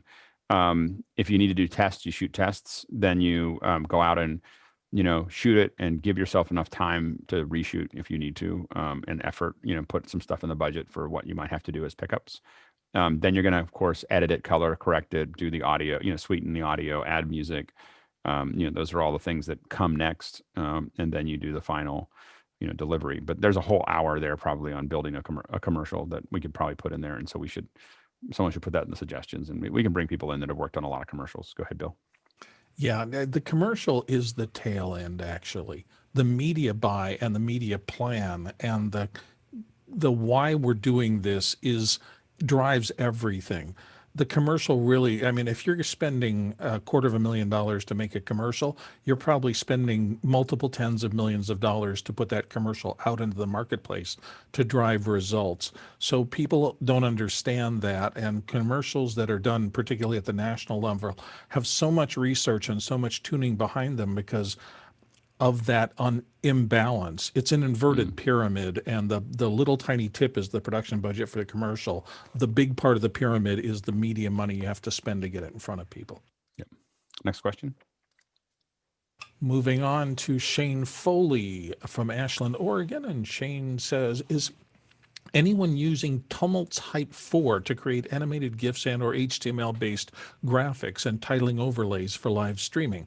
If so, would you mind briefly sharing your general experience with the tool and any tips or tricks you've discovered? Thanks. Anyone using it? Oh, I can't. Oh, no. Nope. It looks interesting. I mean, I can say that it looks like it could be fun to play with, but I haven't played with it. Definitely looks like it's worth checking out. I've now bookmarked it, so I'll go back and take a look at it, ask that question in another couple weeks, and I might have an opinion. It does appear to be Mac only. I'm heartbroken. I thought it was web based, but it's Mac only. It's a Mac. Mac 10. Yeah. Interesting. Yeah. I definitely want to check it out, but I don't. Yeah, if it's, I thought when I looked at it really quickly, I scanned it and thought it was web based, but yeah, I don't have any strong opinion about it yet. Next question. Caught me before I could look up where Bastrop is. Ernest Floyd in Bastrop. I thought Belgium, but I could be totally wrong. Ernest Floyd says, need recommendations on portable LED lights for my green screen. How many and what type needs to fit in a Pelican 1620 case? Go ahead, Mickey. How big is the green screen? Yeah, I mean, knowing how big the green screen is important. In general, the larger the source, the better. So, I mean, that really becomes you want a large source, and I typically want a long source because I'm trying to get it, so, this won't fit into a 1620, but my typical thing is either a 4x2 or 4x4, or maybe even 4x1 if I have green bulbs that are going to be long that I can project. A lot of people will use little squares to do it, but they end up with hot spots that make it much harder to key.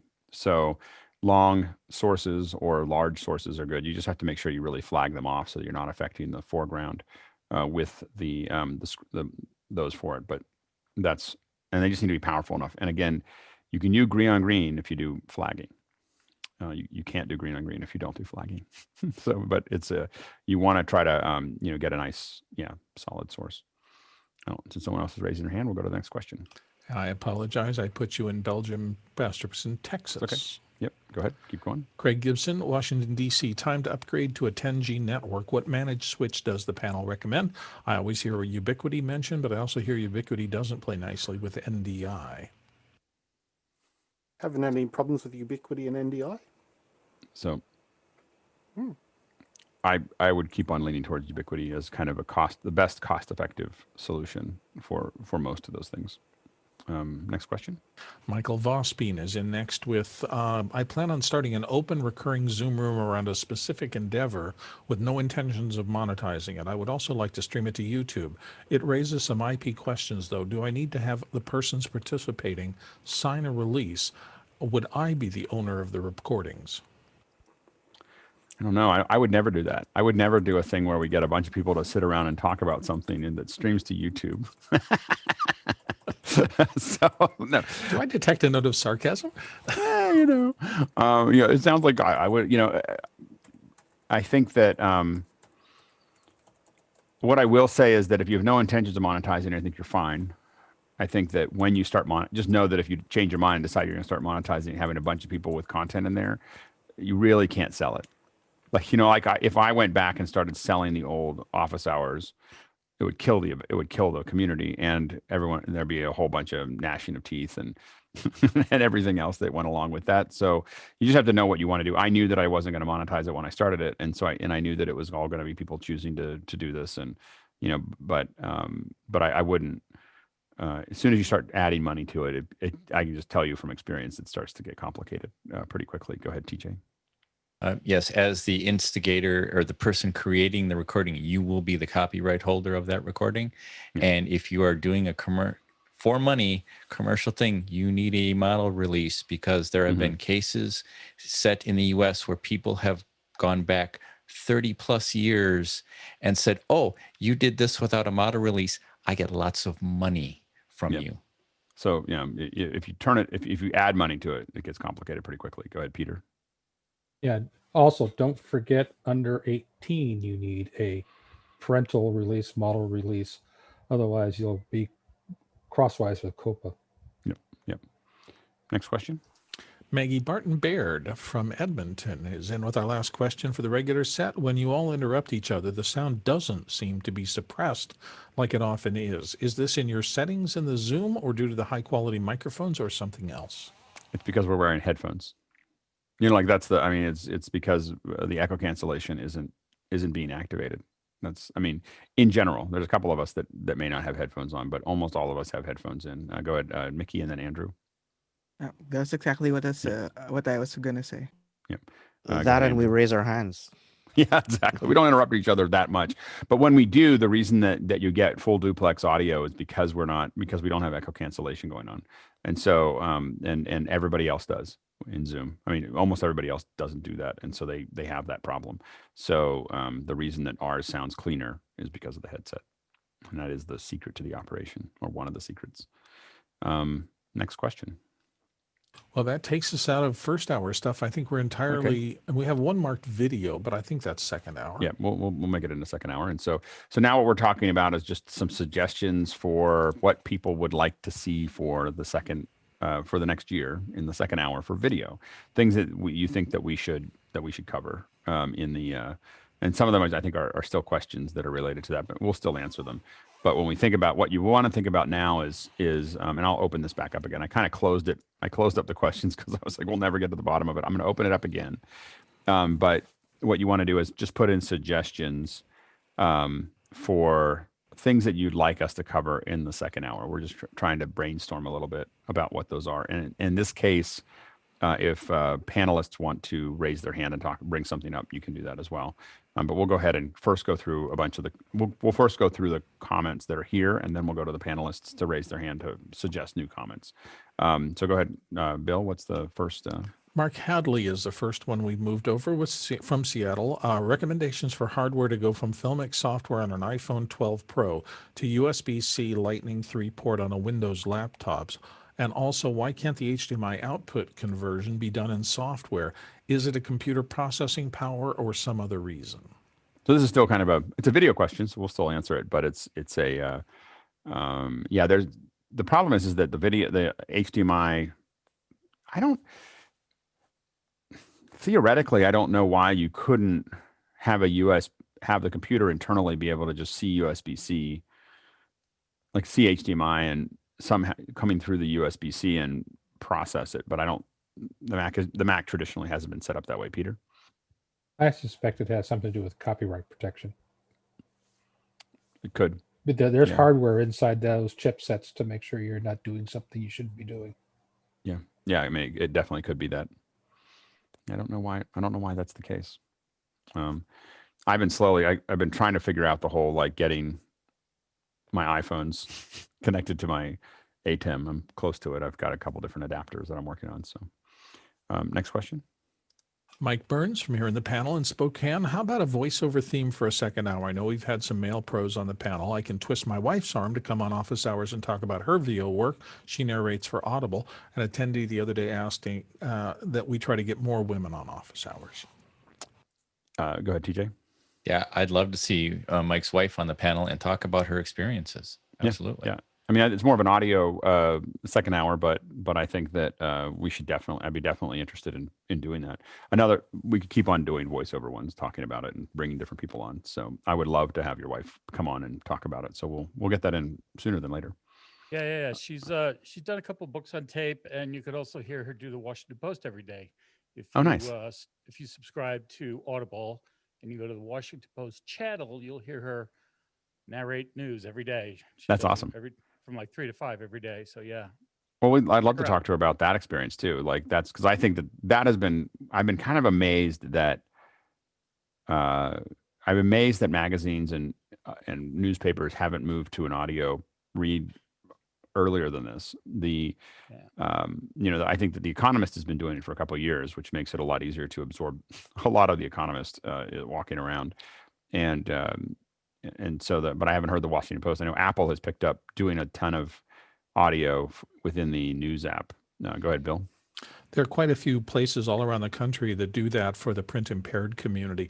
I spent about 15 years reading the morning paper for Sun Sounds, which is the Arizona service that did print for those who couldn't visually read it. And it was a fun experience, great people that I worked with, and I love doing it. I think it's just great to I just like to do it while I'm walking around. It's a good way to listen to the news. I think that some of the considerations in the past when we've talked to people about it was they're concerned that they won't see the ads. And it's hard to put audio ads into the thing and have people actually listen to them. So that was always been. But if it's a subscription service, it makes it easier. Go ahead, Bill. Yeah, actually, Sun Sounds did that. They had shows all week long, and one of the most popular shows was the Wednesday grocery store ads. I think because there's so much new automated reading, those services that used to exist in a lot of major markets around are kind of shutting down because they are just taking the print, doing text to voice, and providing that as a service for those who are hearing impaired. And so sadly, those old radio stations that used to be on sidebands that did that in a community are kind of fading away. Yeah. Courtney? Yeah, it's kind of a throwback. If you've seen the new Tom Hanks movie called News of the World, that's what he did. Is he traveled around to small towns in Texas, and basically read the newspaper to the townsfolk, and it was a form of entertainment before it was the other type of entertainment. So a lot of times to get back to that. If you look at those old newsreels that were there, the reason those newsreels existed was because that's how you got video news. Was before your movie, which was kind of interesting. Next question. Moving on to TJ Asher in Minneapolis. Can we bring back Chris Summers and his wonderful discussions of cinema production and the trials and tribulations thereof? We didn't. It's not like we kicked Chris out. Chris is working on a large film. So Chris is the reason that Chris is not available to us is he's got a couple. We were fortunate that he was between productions, and so we were able to have Chris jump in, and we'll try to get more people that are between productions. One of the things my brother has just finished his last film, so I am going to try to get him on to talk about Steadicam and show off his Gemini rig. I don't know if you guys have seen a Gemini rig, but it's a stabilizer on a Steadicam. It's an airy, like crazy rig. Trinity. I'm sorry, not Trinity rig. I get it caught up with something else. Anyway, but the Trinity, he has a Trinity rig, and it's slick. So we're gonna try to get him on in the next little bit of time. He's isolated right now because he had just been traveling. So as soon as he gets done, we'll bring him on. Next question. Dan Huber from Erie, Pennsylvania says, I remember Doug showing an outdoor setup he was doing. Any of those on location setups would be informative to see. Yeah, we'll get Doug to do more, show us more stuff when he can. And I think anytime we can show behind the scenes of how we're putting something together, I think and I'm hoping to do more of that next year. Some kind of interactive, hey, we're doing this and you get to watch. So most of the stuff I've done in the last year has not been publicly available, but we're working on it. Next question. Jonas Duttel of Reutlingen, Germany says, I'd love a second hour on adding augmented reality to your video. And he has an example link that he's posted there. I'm super interested in augmented reality in general, as far as something that we should be paying attention to. I'm just looking at what you're, let's see here. I'm trying to find let's see. He has an example here, but I'm trying to figure out which parts are, unless it's all, that whole background, it's all green screen. I mean, it could be. If it is, it's well done. Oh, yeah. So doing it all over green screen. It's good. It's well done. Yeah. Yeah, we could definitely talk about virtual sets in general. This is less augmented reality, I think, and more virtual set production, but I think there's two kinds of virtual set production. There's one that is green screen, which looks like what this is, and then there's also LED walls. And so I think that figuring those bits out of how that works would be useful. So I think we'll definitely talk more about that. I also think that AR and VR, well, mostly AR, is going to be a big deal next year, over the next 24 months. So we'll definitely talk more about those kinds of things. But digital sets, I think, would be useful. Next question. Or next comment. And just looking downstream, A. Mitchell's has a question that's not moved over yet, but I can't understand it. So maybe you want to amplify that a little. James Babbitt from San Diego is our next questioner. Alex, what is a good adapter to capture video from a Sony A7 into a MacBook Pro? I think an A10 Mini is probably close to the least expensive way to do it. And then it gives you a bunch of it'll adapt a bunch of them all in there if you want it. Mickey? Yeah, I'm a big fan of the AJA U-taps. They have them in both HDMI and SDI. How much are the U-taps? I believe they're around $400. More expensive than the ATEM, but Mini. they've been super reliable. Yep, absolutely. That's what I thought. I thought they were more expensive than the Mini. So, like you with the Mini, you get a whole bunch of things there, and then you also get a converter. Go ahead, Charles. Yes, I believe that camera has a micro HDMI out, and we've had some experiences where it's a little finicky, so we tend to get the cage and the adapter for the HDMI, so it does not move at all. We've had a couple experiences with some remote people. They shake the table, and you lose the connection for a split second. So, Yep, absolutely. Go ahead, Courtney. Sorry, I wasn't unmuted. Sorry about that. I don't know if you've looked at it on, I don't know if you ordered one, Alex, the new 12K Blackmagic Video Assist. I haven't now yet. has that USB output, so you could use that as a high quality converter. How much is that Video Assist though? I think it's still more expensive. I think that 12G is like $1,000. Do they make it in the smaller size, the 4.5 inch? That was usually about the $400 version. Yeah, I think that it looks amazing. So I have to admit that I'm definitely circling that monitor because of all the features they added to it. But it does look like it would still be more expensive than a Mini Pro. But it would, to but use it as a would give you converter. recording. It give you recording, and it gives you scopes, true. and it gives you, a lot of things the Mini Pro doesn't give you, as well as SDI inputs as well. No, absolutely. Go ahead, TJ, Stewart. I am staring into a Sony A7 camera right now, coming through an A10 Mini. There you go. Yep, Stewart. Doesn't BMD have, is it called Ultra Studio, which is HDMI and SDI in that can go to USB out? So they have a mini recorder. It's an Ultra Studio mini recorder. It's $150, and it's the one that gives people this huge list of options inside of Zoom that some people can't scroll through. so it, unless they've updated it, that's been the issue. Is like, for instance, the A10 Mini just shows up as Blackmagic. There's one option. If you get the Ultra Studio, it gives you all the options inside of Zoom and other ones, and sometimes you can't scroll to the one you actually want to use. So it does work, and it's inexpensive, and I have a couple of them laying around, but it's been problematic in that sense. Magewell also makes great little converters that you can use that are HDMI to USB 3 or C or whatever else you want to do. But it's that list of things on these Ultra Studios that have been problematic for people. Next question. Sky is very concise on the next question for us. Second hour, story, writers, scripting. Yeah.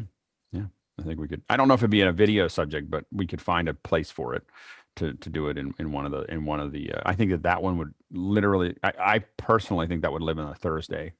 From a artistic perspective, a Thursday is probably the day that I put that as opposed to a video day. I'd kind of try to keep the video days more technical. Well, that's what I'm kind of thinking through right now. Sure. Well, it's the origin concept, and we are the fulfillers of somebody else's vision, and that's where your comments about the blueprints that are a visualization or a storyboard is how to get that idea out of the incept into somebody else's head and the crew that needs to make it happen. Yep, absolutely. Next question. Next question comes from TJ Asher. Second hour suggestion, perhaps we can have a session on how or why to choose a particular camera over another based on a specific purpose. Yeah, we started going through that with mics, I think, and but I think that we could even go back and do it again with mics. I think we were talking about, but I think really we've talked a little bit about that. We could come back to both cameras and mics as far as why you use certain ones. I think there's probably why for many things, and we got into a little bit of that with lenses. We got a little bit of with cameras and sensors, but I think definitely returning to why we pick those things would make sense. Go ahead, Mickey. Yeah, I just wanted to go back to like what our discussion yesterday with Guy and the post show is that like that series of talks about audio that Guy showed, that was 86 hours long. And like we just have to keep in mind that like with a lot of things here, like an hour won't cover everything. So I think we do have to do multiple second hours on topics. Yeah. Yeah, absolutely. Next question. Marantha Spanish Church in Grand Rapids, Michigan. How to properly set up a video event using lights and the works. Yeah, and I think the question is it a video event that you were streaming or a video event that, but I think that figuring out live video and post-production video is just very different, of how you approach it. So we just have to think about which, and I think both subjects are probably useful. So how do we set up a video shoot with all the things we want, and then how do we do activate a video live event? Go ahead, Bill. Yeah, the difficulty, I think, is just a video event is such a broad term because you can be outside on a sunny day. How do you light that? You can be in a shaded area. How do you light that? You can be inside a large space or a small space. Both of those have different approaches without some tying down as to what kind of thing you're shooting. Because this is always, this is why going to the location has always been so critical. You walk in and suddenly my whole light plot changes based on what I see in the actual venue I'm going to shoot in. Well, and again, I think that this is where there is going to be some point next year where we do some more interactive stuff where we're like, hey, we're going to do this kind of shoot at a location. You'll get to watch us load in and talk, and ask questions about what we're doing and how we're doing it. And it'll be something that, again, probably costs money because we have to do it. But the idea would be we're going to do the event. It has a real output. I think that without the real output, it just becomes a kind of a weird class. But it has a thing that we're going to do at a certain time. But it's going to be like we've done things for other people like nonprofits and so on and so forth. Like, hey, we'll do a live stream for you. And we did this in the past. When we first started live streaming, I tried to find things to do for free. That's what I do is I try to find things for free because then no one complains. And so, it's better than it was going to cost. I always say you can cut my rate in half, and so I would look for things. So we found some nonprofits to do our first live streams in 2006 or 7. And, but we told them, here's the cost. The cost is that we are going to show people behind the scenes of us doing it. They're going to ask questions. This is when it was Pixel Core. They're going to ask questions about it, and we're going to stop and do that occasionally.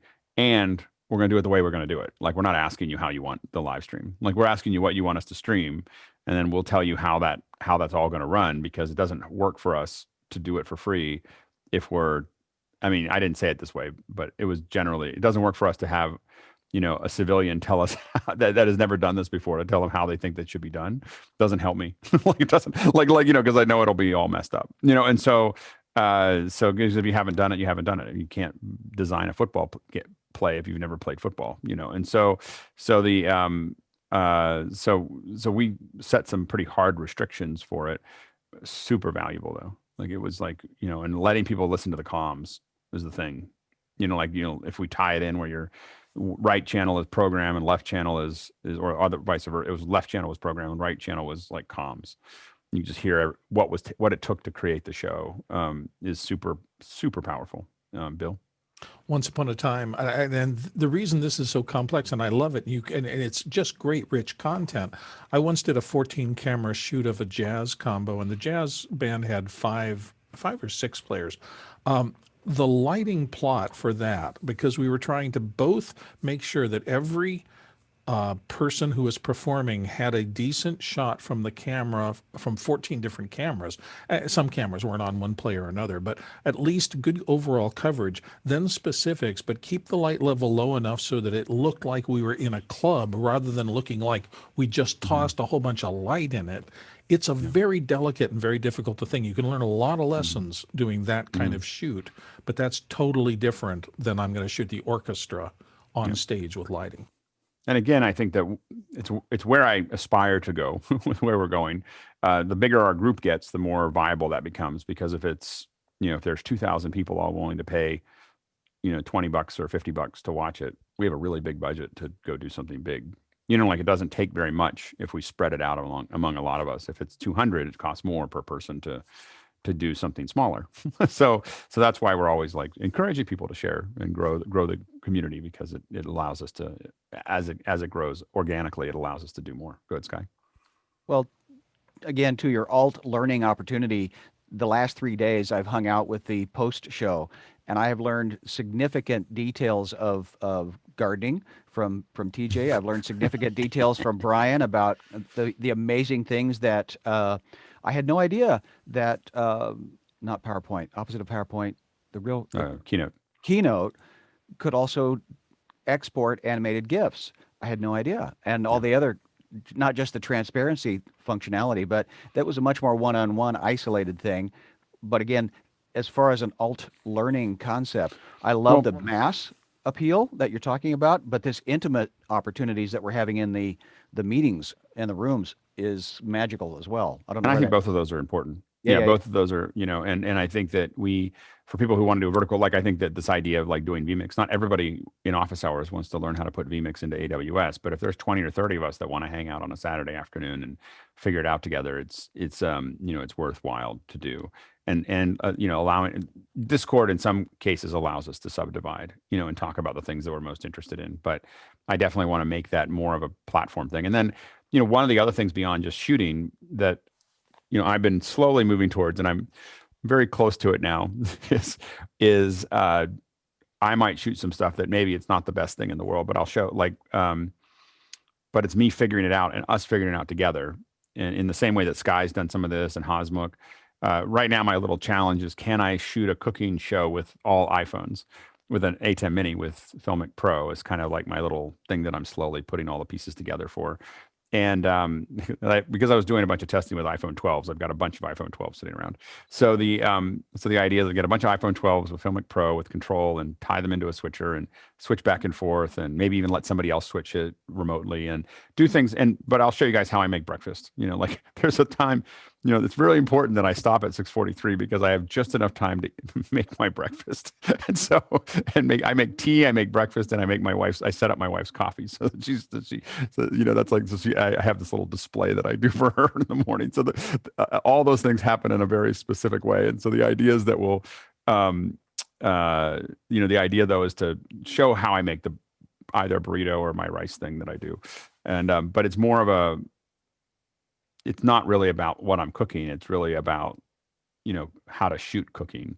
And the same way that, as next year I'm going to be putting up a garden and doing stuff, and I may want to go to someone's location to learn more about gardening or figure out. It's mostly I got to build raised beds, which I've never done before because my soil is not very good. And so, like streaming that, for some of you might be interested in that. But the idea is I'll give you a second stream that is the crew, the comms and the cameras and the startup and everything else, so that you can watch how we're doing it. That's the thing that I want to do is to experiment with how do we build virtual events. The best way to do it is to do them in different verticals, but then give members here, access to listening and seeing a wide shot that they can go to, that they can just look at what all the things that are happening, and then we can answer questions. And so for all of us together to figure out the best way to do that. So that's a piece of, but those will be more like weekend and probably add-ons to what we're doing here. Then managing the expectations of editors. I'm an editor because people don't want to live life in real time. And so the question of the expectation, I just want the answer. But again, you don't get the muscle memory that you have to go through to get the strength from doing it in. But I think that we just want the answer, but there is a power to the discussion, and I think that people want that, they want that discussion. Obviously some people want it because we have a couple hundred people show up every day to have a discussion about something that doesn't just get to the answer. Go ahead, Andrew, and then Peter. I worked on kind of a promotional thing for a small bank, and they did a cooking show with the staff. And what they did is they shot it themselves with iPhones, and then I gave it to me, and then I edited it. But they came out pretty good. There was some interesting things that happened, like they were supposed to shoot horizontally, like for video, and then some of them forgot and shot vertically. But it ended up being a blessing because they shot it in 4K, but we output it in 1080p, so I was able to zoom in and crop. And sometimes you're able to pan to different parts of the thing, and it came out really well. It was like an interesting surprise that I was able to use it. Anyway, I can. It's on YouTube. I'll give you a link later if you can check it out. I'd love to. These are like non-professionals, just staff. So it was a kind of a promo thing so that the people can get to know the staff working at the bank. So they did a cooking show, and everybody had their own recipes. So it was kind of fun. That's awesome. Yeah, absolutely. Peter, and then TJ. I was just going to say to Sky that I tend to live my life in real time. That's all. I like to live my whole life in post. Yeah, but you don't consume the media that way. You want to edit it down. That's the challenge. TJ? I think this gets back to the why. Why are we doing something? And that's where, as we're figuring it out as a group, why are you, why are you thinking a certain way? And then I hear your reasons for doing it, and it's like, oh, I had not thought of those reasons. So your reasons are better than the reasons I had for doing or not doing something, and that's how we learn as a group. Yeah, no, absolutely. Yeah. Next question. This is the A. Mitchell's question that confused me before. He asked how, but actually he meant houses of worship. Thank you, A. Mitchell's, for so house of worship. Also true as a topic for Audio Day, he notes. Yeah, go ahead, Stewart. Yeah, Rachel Ann Clifton pointed out that acronym, so maybe we should be putting punctuation in our TLAs so that everybody knows what they are. Yeah. And to the point of that, and to propose the opposing view, can I suggest we get Neil deGrasse Tyson on, or Richard Dawkins if we want to start a flame war? Yeah. Well, I think talking technically about house of worship doesn't bother me. We don't need to talk about the subject matter, so which we would probably never do here. So, but I think that there's a generalized house of worship. There's a lot of tech that's useful for any community to learn how that's done, and house of worships are ahead of that curve. It's like when I visited them, they're way ahead of that. There's a lot we can all learn from that AV, of creating compelling content for people who are trying to get that content. It's mostly discussion, so it's worth covering. But we're not going to cover the subject matter that's being shot, just the technical of how it's getting shot. Go ahead, Stewart. Mr. deGrasse Tyson also does a live stream, I think, out of an office at the Smithsonian, and is a pretty damn good educator. He is. No, absolutely. And I think that he does pretty good TikToks too, for the most part. He's a little long-winded. So like from a TikTok perspective, I'm always like, probably could have done that in half the time, And so, it's like it's a minute, but could have been 30 seconds. Courtney. Yeah, there's whole classes of software that are written specifically for the handling the technical AV needs of the house of worship broadcasts, and so they have all the money anyway. So they have some of the best equipment out there. And Pro Presenter, I think, is largely came out of House of Worship and vMix. Go ahead, Brian. That's really broad, because house of worship is everything from a small little place that might have 30 people to a place like where Garrick works or where I've worked in the past that's huge and does very high production stuff. And so that's a broad topic. Yeah, no, absolutely. Yeah. Next question. Tucker DeGrew, our friend from Oklahoma City, says just simply lighting for video. Yeah. I mean, I think that talking about lighting for video would be useful. So, and again, this gets back into like, let's do an interview let's do an interview somewhere and have a great DP come in and light it and ask questions. Like, I feel like that's a place. I mean, I definitely want to do a second hour about that, but I think some of these things are easier done by just watching someone do it than it is to discuss it or discuss it in the context of that. Go ahead, Bill. I think the most fascinating thing about that is how much it's changed, because for the first 20 years of my career, everything was tungsten. And then all of a sudden we got through color balanced fluorescence and now LEDs and now Cobb LEDs, and the actual technology behind lighting has vastly changed. I mean, I look at it now, like I remember seeing the LEDs come out that are on, that are sewn into cloth or thinking, that's amazing. And now they're all, I mean, like everything that I get when I order stuff, the guys all show up with these light panel 4s or whatever. That is 4 foot. They might light flexes or whatever that are not flexible, but they're really thin and really light, and but they roll right up. It's kind of amazing. Yeah, but we'll definitely cover that more. One of the things I'm thinking about is trying to combine those. It's not maybe immediately, but like let's say we have a Saturday thing where there's a live discussion. We're actually doing it, and it might be a class that would cost money, and you watch someone do it, and you are interacting. But then we have a second hour the next week that we talk about it. And if you didn't show up for that, it's fine. But we can all have a round table and discuss more things that came up that weren't able to be covered during that time that you think of later. Next question. TJ Asher has our final one for today. How about a session on remote switching an event? Yeah. I think that we could definitely, well, I think that again, that's what I'm going to try to experiment in my house where I'm going to try to hand it off to somebody and let them, run the switcher, so that I can cook and people can switch, and we can probably let different people do it, throughout the thing as well. So we're not that far away. I've got most of the pieces together. Probably by the end of the weekend, I'll have something where we'll play with it, but it'll probably take another week or two before we try to do something that we pull everybody into. But we'll probably this idea of interactive, everybody do it while we're doing it, is probably going to happen in my house to start with, just because it's cheap and easy. And then once we kind of start figuring out that model, obviously my office is in a stage, so there's opportunities there. If we're all able to kick in a little bit of money to pay for the stage and pay for a crew, we can do all kinds of fun stuff. So I've got lots of good friends in Northern California that would be useful in this area. So anyway, we'll do more of that. Anyway, I think that's it. We've run a little heavy, but not too heavy. We got through that pretty well. And I think are you guys enjoying these discussions of thinking about next year? I felt like this was the right thing to do this week, is to just kind of have a discussion and be kind of brainstorming and thinking through that, and letting the second hour run a little heavy and just kind of running through it, keeping it relaxed.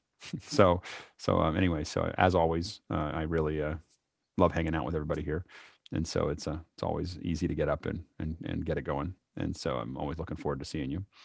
And we're going to go ahead and start the post show. So, you can tell when I do this thing, when I slow down, it usually means that I'm trying to do something at the same time. So I slow down like this, and then it sounds like I'm still talking, but I'm not really. I'm actually post-processing so that I can start the next thing. And this is what we call stretching.